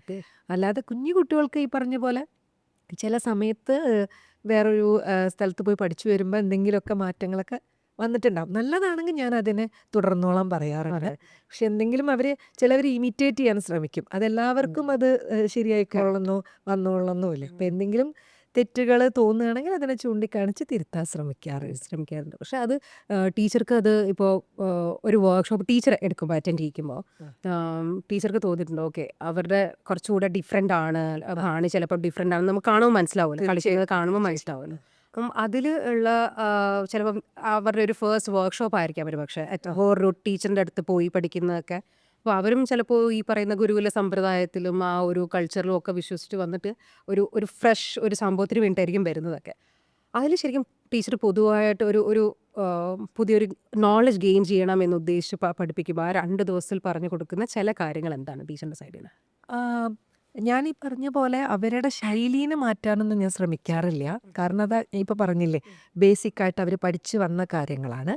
അപ്പം എനിക്കെന്താണോ പുതുതായിട്ട് പറഞ്ഞു കൊടുക്കാൻ പറ്റിയത്, ഇപ്പോൾ അഭിനയമൊക്കെ ബേസ് ചെയ്തിട്ടാണെങ്കിൽ എൻ്റെ ശൈലിയിൽ ഇങ്ങനെയാണ് അഭിനയം എക്സ്പ്രസ് ചെയ്യുന്നത്, ജനറൽ ആയിട്ടുള്ള ഓഡിയൻസിലേക്ക് എങ്ങനെ അഭിനയത്തെ എത്തിക്കാൻ സാധിക്കും, അത്തരത്തിലുള്ള കാര്യങ്ങൾ, ടിപ്സ് എന്തൊക്കെ അവർക്ക് എന്തൊക്കെ ഇമ്പ്രൂവ് ചെയ്യാൻ പറ്റും എന്നുള്ളത് മാത്രമാണ് പറഞ്ഞു കൊടുക്കാറുള്ളത്. അല്ലാതെ അവർ പഠിച്ചതിനെ തിരുത്താനോ അല്ലെങ്കിൽ അത് തെറ്റാണെന്നൊന്നും ഞാൻ പറയാറൊന്നുമില്ല. കാരണം അത് തിരിച്ചും അവർ നേരത്തെ പറഞ്ഞ പോലെ അവരുടെ ഗുരുവിൻ്റെ അടുത്ത് തന്നെ പോകേണ്ട ആൾക്കാരാണ്. അപ്പം അതുകൊണ്ട് ഞാൻ നല്ല കാര്യങ്ങൾ എങ്ങനെ നന്നാക്കാം എന്നുള്ളത് മാത്രമാണ് പറഞ്ഞു കൊടുക്കുക. അതെ, അത് ശരിക്കും ഒരു 2 ദിവസത്തെ അല്ലെങ്കിൽ ഒരാഴ്ചത്തെ വർക്ക്ഷോപ്പ് അതൊക്കെ മതിയാവും എന്നുള്ളതാണോ ടീച്ചർ പറയുന്നത്? അയ്യോ അല്ല, സത്യത്തിൽ വർക്ക്ഷോപ്പ് വളരെ ഇപ്പം നമ്മളുടെ അവൈലബിലിറ്റി പോലെ അതെ 2 ദിവസം കൊണ്ടൊക്കെ ഇപ്പോൾ ഒരു ഐറ്റം തീർക്കുക അതൊക്കെ ശരിക്കും ഭയങ്കര ചലഞ്ചിങ് തന്നെയാണ്. പഠിക്കുന്ന കുട്ടികളെ ഞാൻ വളരെയധികം അപ്രീഷിയേറ്റ് ചെയ്യുക. കാരണം എന്താ വെച്ചാൽ ശരിക്കും സമയമെടുത്ത് ഒരു ഐറ്റം പഠിച്ച് അത് ചെയ്യുന്നതിൻ്റെ വ്യത്യാസം വേറെ തന്നെ. അതുകൊണ്ട് തന്നെ ഞാൻ അവരോട് പറയും, നാളെ പോയിട്ട് ഈ ഐറ്റം നിങ്ങൾ സ്റ്റേജിൽ പെർഫോം ചെയ്യരുത്, നിങ്ങളൊരു 3-4 മാസം അല്ലെങ്കിൽ 5-6 മാസം ഇതെന്താന്ന് മനസ്സിലാക്കി പഠിച്ച് പ്രാക്ടീസ് ചെയ്തിട്ട് ഇത് പെർഫോം ചെയ്യാവൂ എന്ന് പറയാറുണ്ട്. ശരിക്കും ഈ പറഞ്ഞ പോലെ ടീച്ചറിന് ഞാൻ പൊതുവെ ഇതൊക്കെ പ്രോഗ്രാമുകൾ കാണുമ്പോൾ എനിക്ക് തോന്നുന്നു 2 ആസ്പെക്റ്റ് ഉണ്ട് അതിനകത്ത്. ഒന്ന് ക്രിയേറ്റീവ് ഫ്രീഡമാണ്. അല്ല അതിനോടൊപ്പം തന്നെ നിൽക്കുന്നത് ഒരു ക്ലാസിക്കൽ ഒരു പ്രയോറിറ്റി ഉണ്ട്, അതിൻ്റെ ഒരു ഇതുണ്ട്. ഈ രണ്ടെണ്ണത്തിൻ്റെ ഒരു ബാലൻസ് എന്ന് പറയുന്നത് ഭയങ്കര ചില സമയത്ത് വളരെ ചലഞ്ചിങ് ആയിട്ട് എനിക്ക് തോന്നുന്നൊരു ഇതാണ്. ടീച്ചറിലോട്ട് വരുമ്പോൾ ടീച്ചറിൻ്റെ ഇതിനെ ബാലൻസ് ചെയ്യിച്ച കൊറിയോഗ്രാഫി ചെയ്യുന്നതാണെങ്കിലും അല്ലെങ്കിൽ പഠിപ്പിക്കുന്നതാണെങ്കിലും അതെങ്ങനെ ബാലൻസ് ചെയ്ത് കൊണ്ടുപോയി ചെയ്യാന്ന് പറഞ്ഞത് എനിക്ക് ആസ് എ ടീച്ചർ അത് കുറച്ചുകൂടെ ചലഞ്ചിങ് ആണ്, ആ ഒരു 2 സൈഡിനെ ബാലൻസ് ചെയ്യാന്ന് പറയുന്നത് അല്ലേ? അതെ, ഞാനൊരു പെർഫോമറുമാണ് ടീച്ചറുമാണ്. അത് 2 വിഷയവും ഞാൻ ഒരുപോലെ ഇഷ്ടപ്പെട്ട് എൻജോയ് ചെയ്ത് ചെയ്യുന്ന ജോലി എന്ന് പറയാൻ പറ്റില്ല, എൻ്റെ ഒരു ഇഷ്ടമുള്ള കാര്യമാണെന്ന് തന്നെ പറയാൻ പറ്റുള്ളൂ. ചെറുപ്പം മുതലേ ടീച്ചിങ് എനിക്ക് ഞാൻ പറഞ്ഞില്ലേ, അമ്മ നൃത്താധ്യാപികയാണ്. അപ്പം അമ്മ ക്ലാസ് എടുക്കുന്ന സമയത്ത് എനിക്ക് തോന്നുന്നു ഞാനൊരു 9ാം ക്ലാസ്സിലൊക്കെ പഠിക്കുമ്പോഴാണ് ഞാനും പോയിട്ട് ഞാനും പഠിപ്പിക്കട്ടെ എന്നൊക്കെ ചോദിച്ചിട്ടാണ് എൻ്റെ ശരിയാമനം തുടങ്ങുന്നത്. എത്ര വയസ്സിൽ? ഞാൻ 9ാം ക്ലാസ്സിൽ പഠിക്കുമ്പോൾ ഞാൻ ആദ്യമായിട്ട് പഠിപ്പിക്കാനൊരു അതെ, അന്ന് എനിക്ക് പഠിപ്പിക്കാനുള്ള പക്വതയോ അത്രയും വിവരമൊന്നും ഉണ്ടായിട്ട് യങ്സ്റ്റ് ടീച്ചറായിരിക്കും. അപ്പോൾ ഞാൻ എൻ്റെ ചെറിയ അറിവ് എനിക്കെന്താണോ അറിയുന്നത് അത് പറഞ്ഞു കൊടുക്കാനും അന്ന് കറക്റ്റ് ചെയ്യാനും ഒക്കെ എനിക്ക് ഭയങ്കര ഇഷ്ടമായിരുന്നു അമ്മയുടെ സ്റ്റുഡൻസിന്. അപ്പോൾ അമ്മയാണെങ്കിലും പറയാം നീ പഠിപ്പിച്ചോളൂ അങ്ങനെ പറയുന്നു. അന്ന് തുടങ്ങിയ ഒരു ക്രേസായിരുന്നു പഠിപ്പിക്കാനുള്ളത്. പിന്നെ അതിന് സീരിയസ് ആയിട്ട് കണ്ടത് എനിക്ക് തോന്നുന്നു ഞാൻ എൻ്റെ PG ഒക്കെ കഴിഞ്ഞിട്ടാണ്. ഒരു ടീച്ചിങ് എനിക്കിഷ്ടമാണ്, എനിക്ക് എൻ്റെ ക്രിയേഷൻസും അതുപോലെ എൻ്റെ കൊറിയോഗ്രാഫീസൊക്കെ കുട്ടികളിലൂടെയും കാണണം, അങ്ങനെ ഒരു ആഗ്രഹവും കൂടി അതിൻ്റെ പിന്നിലുണ്ട്. അപ്പോൾ പിന്നെ അതുപോലെ തന്നെ നല്ല കലാകാരന്മാരെനിക്കെങ്ങനെ എൻ്റെ കലേനെ പകർന്നു കൊടുത്ത് വളർത്താൻ സാധിക്കും, അത്തരത്തിലൊരു ചിന്തയിലൂടെയാണ് ടീച്ചിങ്ങിലേക്ക് വരുന്നത്. പെർഫോമൻസ് എന്ന് പറയുന്നത് നമ്മൾക്കതൊരു കിട്ടുന്ന ഒരു ആനന്ദം. ഓരോ സ്റ്റേജിലും ഡാൻസ് ചെയ്യുമ്പം അത് വേറെ തന്നെയാണ്, ഒരു ഡോപ്പമീൻ കിട്ടും. അതെ, ഈ കൃത്യമായിട്ട് പറയുകയാണെങ്കിൽ നമ്മൾ ചെയ്യുന്ന ചിലപ്പം ഓരോ ഇമോഷൻസ് അല്ലെങ്കിൽ നമ്മൾ കൊണ്ടുവരുന്ന സബ്ജക്റ്റ് അതൊക്കെ നമുക്ക് തരുന്നതൊരു ഭയങ്കര ചിലപ്പോൾ റിലീഫ് ആവാം, ചിലപ്പോൾ ഭയങ്കര ഒരു ഹാപ്പിനെസ് ആവാം, അതെ മൂർധന്യാവസ്ഥയിലൊക്കെ എത്തി നിൽക്കുന്നൊക്കെ പറയില്ലേ. അപ്പോൾ ആ ഒരു സന്തോഷം അത് തന്നെയാണ്. അപ്പോൾ അത് രണ്ടിലും ഞാൻ ആ സന്തോഷം കണ്ടിട്ടുണ്ട്. പിന്നെ ആ ചിട്ട വിട്ടു പോവാതെ ക്ലാസിക്കൽ, ഇപ്പം ഞാൻ ഭരതനാട്യം എന്നുള്ള ആർട്ട് ഫോമാണ് കൈകാര്യം ചെയ്യുന്നതെന്നുണ്ടെങ്കിൽ എൻ്റെ ക്രിയേഷനിലൊക്കെ അതിൻ്റെ ഒരു ചിട്ട വിട്ടു പോവാതെ കൊണ്ടുപോകാൻ ശ്രമിക്കാറുണ്ട് എന്നുള്ളതാണ്, പഠിപ്പിക്കുന്നതിലായാലും പെർഫോമൻസിലായാലും. ശരിക്കും നൃത്തത്തിൽ മെയ്വഴക്കത്തിനെക്കാട്ടിലേറെ ഇപ്പോൾ ടീച്ചർ ഒരുപാട് പേരുടെ പെർഫോമൻസുകൾ കാണുന്നുണ്ട്. ടീച്ചറിൻ്റെ സ്റ്റുഡൻസിൻ്റെ ആണെങ്കിലും അല്ലാത്തവരൊക്കെ പുറമേ പോയി കാണുമ്പോൾ ടീച്ചറിന് ശരിക്കും തോന്നുന്ന ഒരു നൃത്തത്തിനൊരു മെയ്വഴക്കത്തിനെക്കാട്ടിലും ശാരീരിക സൗന്ദര്യത്തിന് ഇന്നും വെയിറ്റേജ് കൂടുതൽ കൊടുക്കുന്നുണ്ടോ എന്ന് തോന്നിയിട്ടുണ്ടോ? ഇപ്പം ചിലപ്പോൾ ഒരുപക്ഷെ ഈ പറയുന്ന സെലിബ്രിറ്റി ഡാൻസേഴ്സ് ഒന്നും ആയിരിക്കില്ല. സെലിബ്രിറ്റി ഡാൻസേഴ്സ് ആണെങ്കിൽ പലപ്പോഴും ഞാൻ ഈ പറയുന്ന ഓഡിയൻസ് വെയർ അവർ പ്രൊഫഷണലി പഠിച്ചിട്ടുണ്ടാവില്ല. ജസ്റ്റ് ബിക്കോസ് അവർ ആ ഒരു സെലിബ്രിറ്റീനെ കാണാൻ വേണ്ടിയിട്ട് വരുന്ന ഉണ്ടാവും. ആ ഒരു സ്പേസിൽ ഈ പറയുന്ന ഒരു ശാരീരികം എങ്ങനെ ഇരിക്കുന്നു എന്നൊന്നും പലപ്പോഴും ശ്രദ്ധിക്കപ്പെടാറില്ല. അത് ചെയ്യണം എന്നുള്ളതല്ല. പക്ഷേ അതേസമയം ഒരു വളരെ ത്രൈവ് ചെയ്ത് കഷ്ടപ്പെട്ട് വരുന്ന ഒരു കുട്ടിയെ സംബന്ധിച്ച് അവരൊരു പെർഫോമൻസ് ചെയ്യുമ്പോൾ അന്ന് ഈ പറയുന്ന പോലെ പലയിടത്തും നമ്മൾ കണ്ടിട്ടുണ്ട്. ഇതിൻ്റെ ഒരു ബോഡി സ്റ്റൈലിംഗ് അല്ലെങ്കിൽ ഒരു ബോഡി ഒരു പാറ്റേണിനെയൊക്കെ വളരെയധികം ചോദ്യം ചെയ്യുകയും സൗന്ദര്യത്തെയും നിറത്തെയും ഒക്കെ വളരെയധികം ചോദ്യം ചെയ്യുന്ന ഒരുപാട് നമ്മൾ കേട്ടിട്ടുണ്ട്, കണ്ടിട്ടുണ്ട്. നമ്മൾ അതിനെപ്പറ്റിയിട്ടൊക്കെ അവിടെ ഇവിടെയൊക്കെ സംസാരിച്ചിട്ടുണ്ട്. ടീച്ചറിനും ടീച്ചറിൻ്റെ സ്റ്റുഡൻസിനോ അല്ലെങ്കിൽ ടീച്ചർക്കോ എന്തെങ്കിലും അങ്ങനത്തെ ഒരു ഇതിലൂടെ പോയിട്ടുണ്ടോ യാത്രയിലൂടെ ഈ അടുത്തോ? അല്ലെങ്കിൽ വളരെ ഈ 25-ലും നമുക്കങ്ങനെ പറയുന്നത് വളരെ സങ്കടകരമാണ്. പക്ഷേ എന്നാലും അതിനെപ്പറ്റിയിട്ട് വളരെയധികം കാര്യമായിട്ട് ഡിസ്കസ് ചെയ്യുന്ന സ്പേസുകൾ ഉണ്ടായിട്ടുണ്ട്. അതായത് ഒരു നർത്തകിയാണെങ്കിൽ ഇങ്ങനെയൊക്കെ ഇരിക്കണം, അല്ലെങ്കിൽ അവരെ കാണാൻ അറ്റ്ലീസ്റ്റ് ഇത്രയെങ്കിലും ഒരു കളർ ഇല്ലെങ്കിൽ സ്റ്റേജിൽ ഭംഗിയില്ല എന്നൊക്കെ ഒരുപാട് വളരെ മോശമായിട്ടുള്ള സംസാരങ്ങൾ ഉണ്ടായിട്ടുണ്ട്. ടീച്ചർക്കും അങ്ങനത്തെ ഒരു അനുഭവം എവിടെയെങ്കിലും ഒരു സംസാര രീതികൾ എവിടെയെങ്കിലും കേട്ടിട്ടുണ്ടോ? അതിലെല്ലാം ഒരു കോൺവെർസേഷൻ്റെ ഭാഗമായിട്ടുണ്ടോ? അല്ലെങ്കിൽ അതിനെങ്ങനെയൊക്കെയാണ് ചേഞ്ചസ് എന്തെങ്കിലും വരുത്താൻ ശ്രമിച്ചിട്ടുണ്ടോ? കോൺവെർസേഷൻ്റെ ഭാഗമൊന്നും ആയിട്ടില്ല. എന്നെ സംബന്ധിച്ച് ഒരു നർത്തകി എന്ന് പറയുമ്പോൾ ഇപ്പം പല പുസ്തകങ്ങളിലും നർത്തകി ഇങ്ങനെയായിരിക്കണം അങ്ങനെയായിരിക്കണം എന്നൊക്കെ എഴുതി വെച്ചിട്ടുണ്ട്. പക്ഷെ എന്നെ സംബന്ധിച്ച് ശരീരം എന്ന് പറയുന്നത് ഹെൽത്തി ആയിരിക്കണം എന്നുള്ളത് മാത്രമാണ് ഒരു ഘടകം. അതിപ്പം മെലിഞ്ഞിട്ടായാലോ തടിച്ചിട്ടായാലോ നിറത്തിലോ ഒന്നുമല്ല ഒരു നർത്തകിയുടെ പ്രകടനം അല്ലെങ്കിൽ അവരുടെ കഴിവ് വിലയിരുത്തുന്നത്. നമുക്ക് സ്റ്റാമിനയോട് കൂടി നൃത്തം ചെയ്യാൻ സാധിക്കുക എന്നുള്ളത് അത് ആരോഗ്യം അതിലൊരു പ്രധാന ഘടകമാണ്. അത് നമ്മുടെ ബോഡി നമ്മുടെ ടൂളാണ് ഡാൻസിൻ്റെ. അപ്പം അത് നന്നായിട്ട് കൊണ്ട് പോവുക എന്നുള്ളതാണ് പ്രധാനം. അതിലപ്പുറം ഞാൻ നൃത്തത്തിന് അങ്ങനെ കാണുന്നേ ഇല്ല. ഞാൻ ഏതൊരു നൃത്തവും അതിൻ്റെ പെർഫെക്ഷനിലും അതുപോലെ അത് അവതരിപ്പിക്കുന്ന രീതിയിലും ഞാൻ അതിൻ്റെ ഒരു പരിപൂർണത ഉണ്ടെങ്കിൽ അത് ആസ്വദിക്കുന്ന ആളാണ് ഞാൻ. ഇത്തരം ഒരു കാര്യങ്ങളൊന്നും ഞാൻ ശ്രദ്ധിക്കാറില്ല. എൻ്റെ അഭിപ്രായം അത് തന്നെയാണ്. പക്ഷെ നമ്മൾ അങ്ങനത്തെ ഒരു സംസാരത്തിലൂടെ നമ്മൾ ഈ ടി വിയിലും അല്ലെങ്കിൽ ഒരു ന്യൂസ് ഇതിലൊക്കെ നമ്മൾ കേൾക്കാറുണ്ട്. അപ്പം നമ്മൾ ആലോചിക്കും, പ്രത്യേകിച്ച് യുവജനോത്സവങ്ങളിൽ ഞാൻ കേൾക്കാറുണ്ട് ഈ കളറ് ഒരു മേക്കപ്പ് മാനിനെ സംബന്ധിച്ച് ആ കുട്ടി അവരുടെ കണ്ണിൽ ആ കുട്ടിക്ക് കളർ കുറവാണെങ്കിൽ കയ്യിൽ വരെ ക്രീം അടിച്ചിട്ട് നമ്മൾ കണ്ടിട്ടുണ്ട്. നമ്മളൊക്കെ കൂടെ കളിക്കുന്ന കുട്ടികൾക്കൊക്കെ ഇങ്ങനെ ചെയ്തൊക്കെ നമ്മൾ കണ്ടിട്ടും കേട്ടൊക്കെ ഉണ്ട്. അപ്പം ഞാൻ എൻ്റെ അടുത്ത് പറഞ്ഞിങ്ങനെ കേട്ടിട്ടുണ്ട്, എന്നുവെച്ചാൽ കളർ കുറവാകുമ്പോഴേ ലൈറ്റ് അടിക്കുമ്പം കയ്യിൽ അത് അറിയുക കറുപ്പായിരിക്കും. അപ്പോൾ അത് അങ്ങനെ എങ്ങാനും മാർക്ക് കുറഞ്ഞാലോ വെച്ചാൽ അവരുടെ പെർസ്പെക്റ്റീവ് നിന്ന് സംസാരിക്കുന്നതായിരിക്കും. പക്ഷെ അന്നൊന്നും നമുക്ക് അറിയില്ലായിരുന്നു എന്തിനാണ് ഈ കളർ കയ്യിലും മേക്കപ്പ് ഈ പാൻ കേക്ക് തേച്ച് വിടുന്നത് നമുക്കറിയില്ലായിരുന്നു. അപ്പോൾ യൂത്ത് ഫെസ്റ്റിവൽ പൊതുവേ അവിടെ നിന്ന് എന്നെ ചിന്തിപ്പിച്ച ഒരുപാട് കാര്യങ്ങളുണ്ട്. ഇപ്പോൾ ഈ അടുത്താണെങ്കിലും നമ്മൾ ഒരുപാട് വിഷയങ്ങളെ പറ്റിയിട്ട് എന്താ പറയുക, ഭക്ഷണത്തിൻ്റെ എന്തൊക്കെ ഭക്ഷണങ്ങൾ വരണം എന്തൊക്കെ വരണ്ടെന്ന് തുടങ്ങി. പിന്നെ ഞാനൊക്കെ പഠിച്ചിരുന്ന സ്കൂളുകളിൽ ഏറ്റവും കൂടുതൽ കേട്ടിരിക്കുന്ന ഇന്ന സ്കൂളിൽ നിന്ന് വരികയാണെങ്കിൽ പ്രൈസ് ഉറപ്പാണ്, കാരണം അവർ പൈസ കൊടുത്തിട്ടല്ലേ കേൾക്കുക വരിക എന്നൊക്കെ പറയുന്ന അങ്ങനത്തെ ഒരുപാട് കാര്യങ്ങളിലൂടെ നമ്മൾ കേട്ടും വളർന്നിട്ടും ഒക്കെ ഉണ്ട്. ടീച്ചർ എനിക്കൊന്നും ഒരുപാട് ജഡ്ജായിട്ട് പോയിട്ടുണ്ട്, അല്ലെങ്കിൽ ഇതിൻ്റെയൊക്കെ ഭാഗമായിട്ടുണ്ടെന്ന് ഞാൻ വിശ്വസിക്കുന്നു. അപ്പോൾ കേട്ടിട്ടുണ്ടായിരിക്കാം എന്നൊക്കെ ഉള്ളത്. ടീച്ചർക്ക് ഇതൊക്കെ ഇങ്ങനെയൊക്കെ തോന്നിയിട്ടുണ്ടോ? അല്ലെങ്കിൽ ഈ പറയുന്ന പോലെ ഏതൊരു പൊളിറ്റിക്സ് ആണെങ്കിലും ഇതിൽ വരുന്ന dance related competition related politics പ്രത്യേകിച്ച് സ്കൂളുകളിലൊക്കെ വരുന്ന നവ്യ നായർ അമ്പിളി ദേവിയുടെയൊക്കെ കാലം പോലും നമ്മൾ ഇന്നും കേൾക്കുന്നതാണ് ഇതിൻ്റെയൊക്കെ പ്രശ്നങ്ങൾ. അപ്പം ടീച്ചർക്ക് അങ്ങനെ തോന്നിയിട്ടുണ്ട് ഒരു ജഡ്ജ്മെൻറ്റ് സ്പേസിലിരിക്കുമ്പോൾ ഇന്ന കാര്യങ്ങൾ മാറിയിരുന്നെങ്കിൽ, അല്ലെങ്കിൽ ഇന്ന കാര്യങ്ങൾ അതൊരു ചിന്ത ആകാണ്ടിരുന്നെങ്കിൽ, സംസാരമാകാണ്ടിരുന്നിരുന്നെങ്കിൽ, ജസ്റ്റ് കഴിവ് മാത്രം ശ്രദ്ധിച്ചിട്ട് മാർക്ക് കൊടുത്തിരുന്നെങ്കിൽ, അങ്ങനെ ടീച്ചർക്ക് എന്തെങ്കിലും തോന്നിയിട്ടുണ്ടോ? തീർച്ചയായിട്ടും. കാരണം ഈ പറഞ്ഞ പോലെ ഇപ്പം മേക്കപ്പ് ആണെങ്കിലും കളർ അതൊക്കെ ആണെങ്കിലും അതൊക്കെ ഓരോരുത്തർ ഉണ്ടാക്കിയെടുത്തിട്ടുള്ളതാണെന്നാണ് ഞാൻ മനസ്സിലാക്കുന്നത്. കാരണം ഇപ്പം കേരളത്തിൽ ഞാനൊരു മേക്കപ്പ് മാൻമാരെയും കുറ്റപ്പെടുത്തുകയൊന്നുമല്ല. കേരളത്തിൽ മാത്രമാണ് ഈ പറഞ്ഞ പോലെ ഇങ്ങനെ കളർ ചെയ്തിട്ടും അങ്ങനെയൊക്കെ കണ്ടിട്ടുള്ളത്, സത്യമായിട്ടും. കാരണം കേരളത്തിന് പുറത്ത് നമ്മൾ പല വേദികളിൽ ചെയ്യുമ്പോഴും അവിടെയൊക്കെ അധികം ആർട്ടിസ്റ്റുകൾ ഒറ്റയ്ക്കാണ് മേക്കപ്പ് ചെയ്യുന്നത്. ഇനി മേക്കപ്പ് ആർട്ടിസ്റ്റുകൾ ഉണ്ടെങ്കിലും അവരങ്ങനെ കളർ ചെയ്തിട്ടൊന്നും ഞാൻ കണ്ടിട്ടില്ല. കാരണം കേരളത്തിൽ പ്രത്യേകിച്ചും യുവജനോത്സവത്തിലൂടെയാണ് അത് വന്നിട്ടുള്ളത്. അത് ഒരു യുവജനോത്സവത്തിൽ ഇങ്ങനെ ആഹാര്യ സൗന്ദര്യം എന്നൊക്കെ പറഞ്ഞിട്ട് ഓരോ കോളങ്ങളുണ്ട്.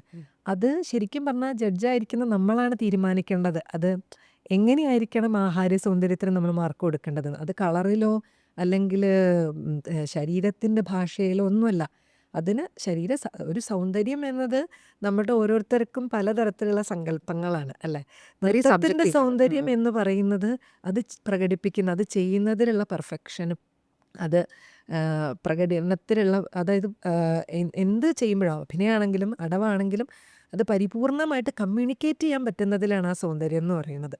എൻ്റെ പേഴ്സണൽ അഭിപ്രായമാണ്. ഇന്ന് അതെ അതെ ചർച്ചയാവുമോ നാളെയൊന്നും അറിയില്ല. പക്ഷെ ഞാൻ പറയുന്നത് എൻ്റെ സത്യമാണ്. പേഴ്സണൽ അഭിപ്രായം. കാരണം നമ്മളിപ്പോൾ ആലോചിക്കും ആ, അതും കുറേയൊക്കെ ടീച്ചേഴ്സിൻ്റെ സൈഡിൽ നിന്നും കുട്ടികൾക്ക് കിട്ടുമെന്ന് പറയാം. അതായത് നമ്മളിപ്പോൾ ഒരു സബ്ജക്റ്റിനെ മനസ്സിലാക്കിക്കൊണ്ട് ആ നറേറ്റീവ് ആ അഭിനയത്തെ നമുക്കിപ്പം ഒരു ഇപ്പോൾ കൃഷ്ണ ശബ്ദമാണെങ്കിൽ തന്നെ ഇപ്പം ഞാൻ ചെയ്യുന്ന രീതിയിലായിരിക്കില്ല ടീച്ചർ അത് ചെയ്യുന്നുണ്ടാവുക. ടീച്ചറിനുള്ള ഒരു ഹാപ്പിനെസ് കാണിക്കാൻ പറ്റുന്ന രീതിയിലായിരിക്കില്ല എൻ്റെ ഹാപ്പിനെസ് കാണിക്കുന്നത്. അപ്പോൾ അതൊക്കെ ഓരോരുത്തർക്കും വളരെ ഡിഫറെൻ്റ് ആണ്. Very subjective to from person to person എന്ന് എനിക്ക് തോന്നാറുണ്ട്.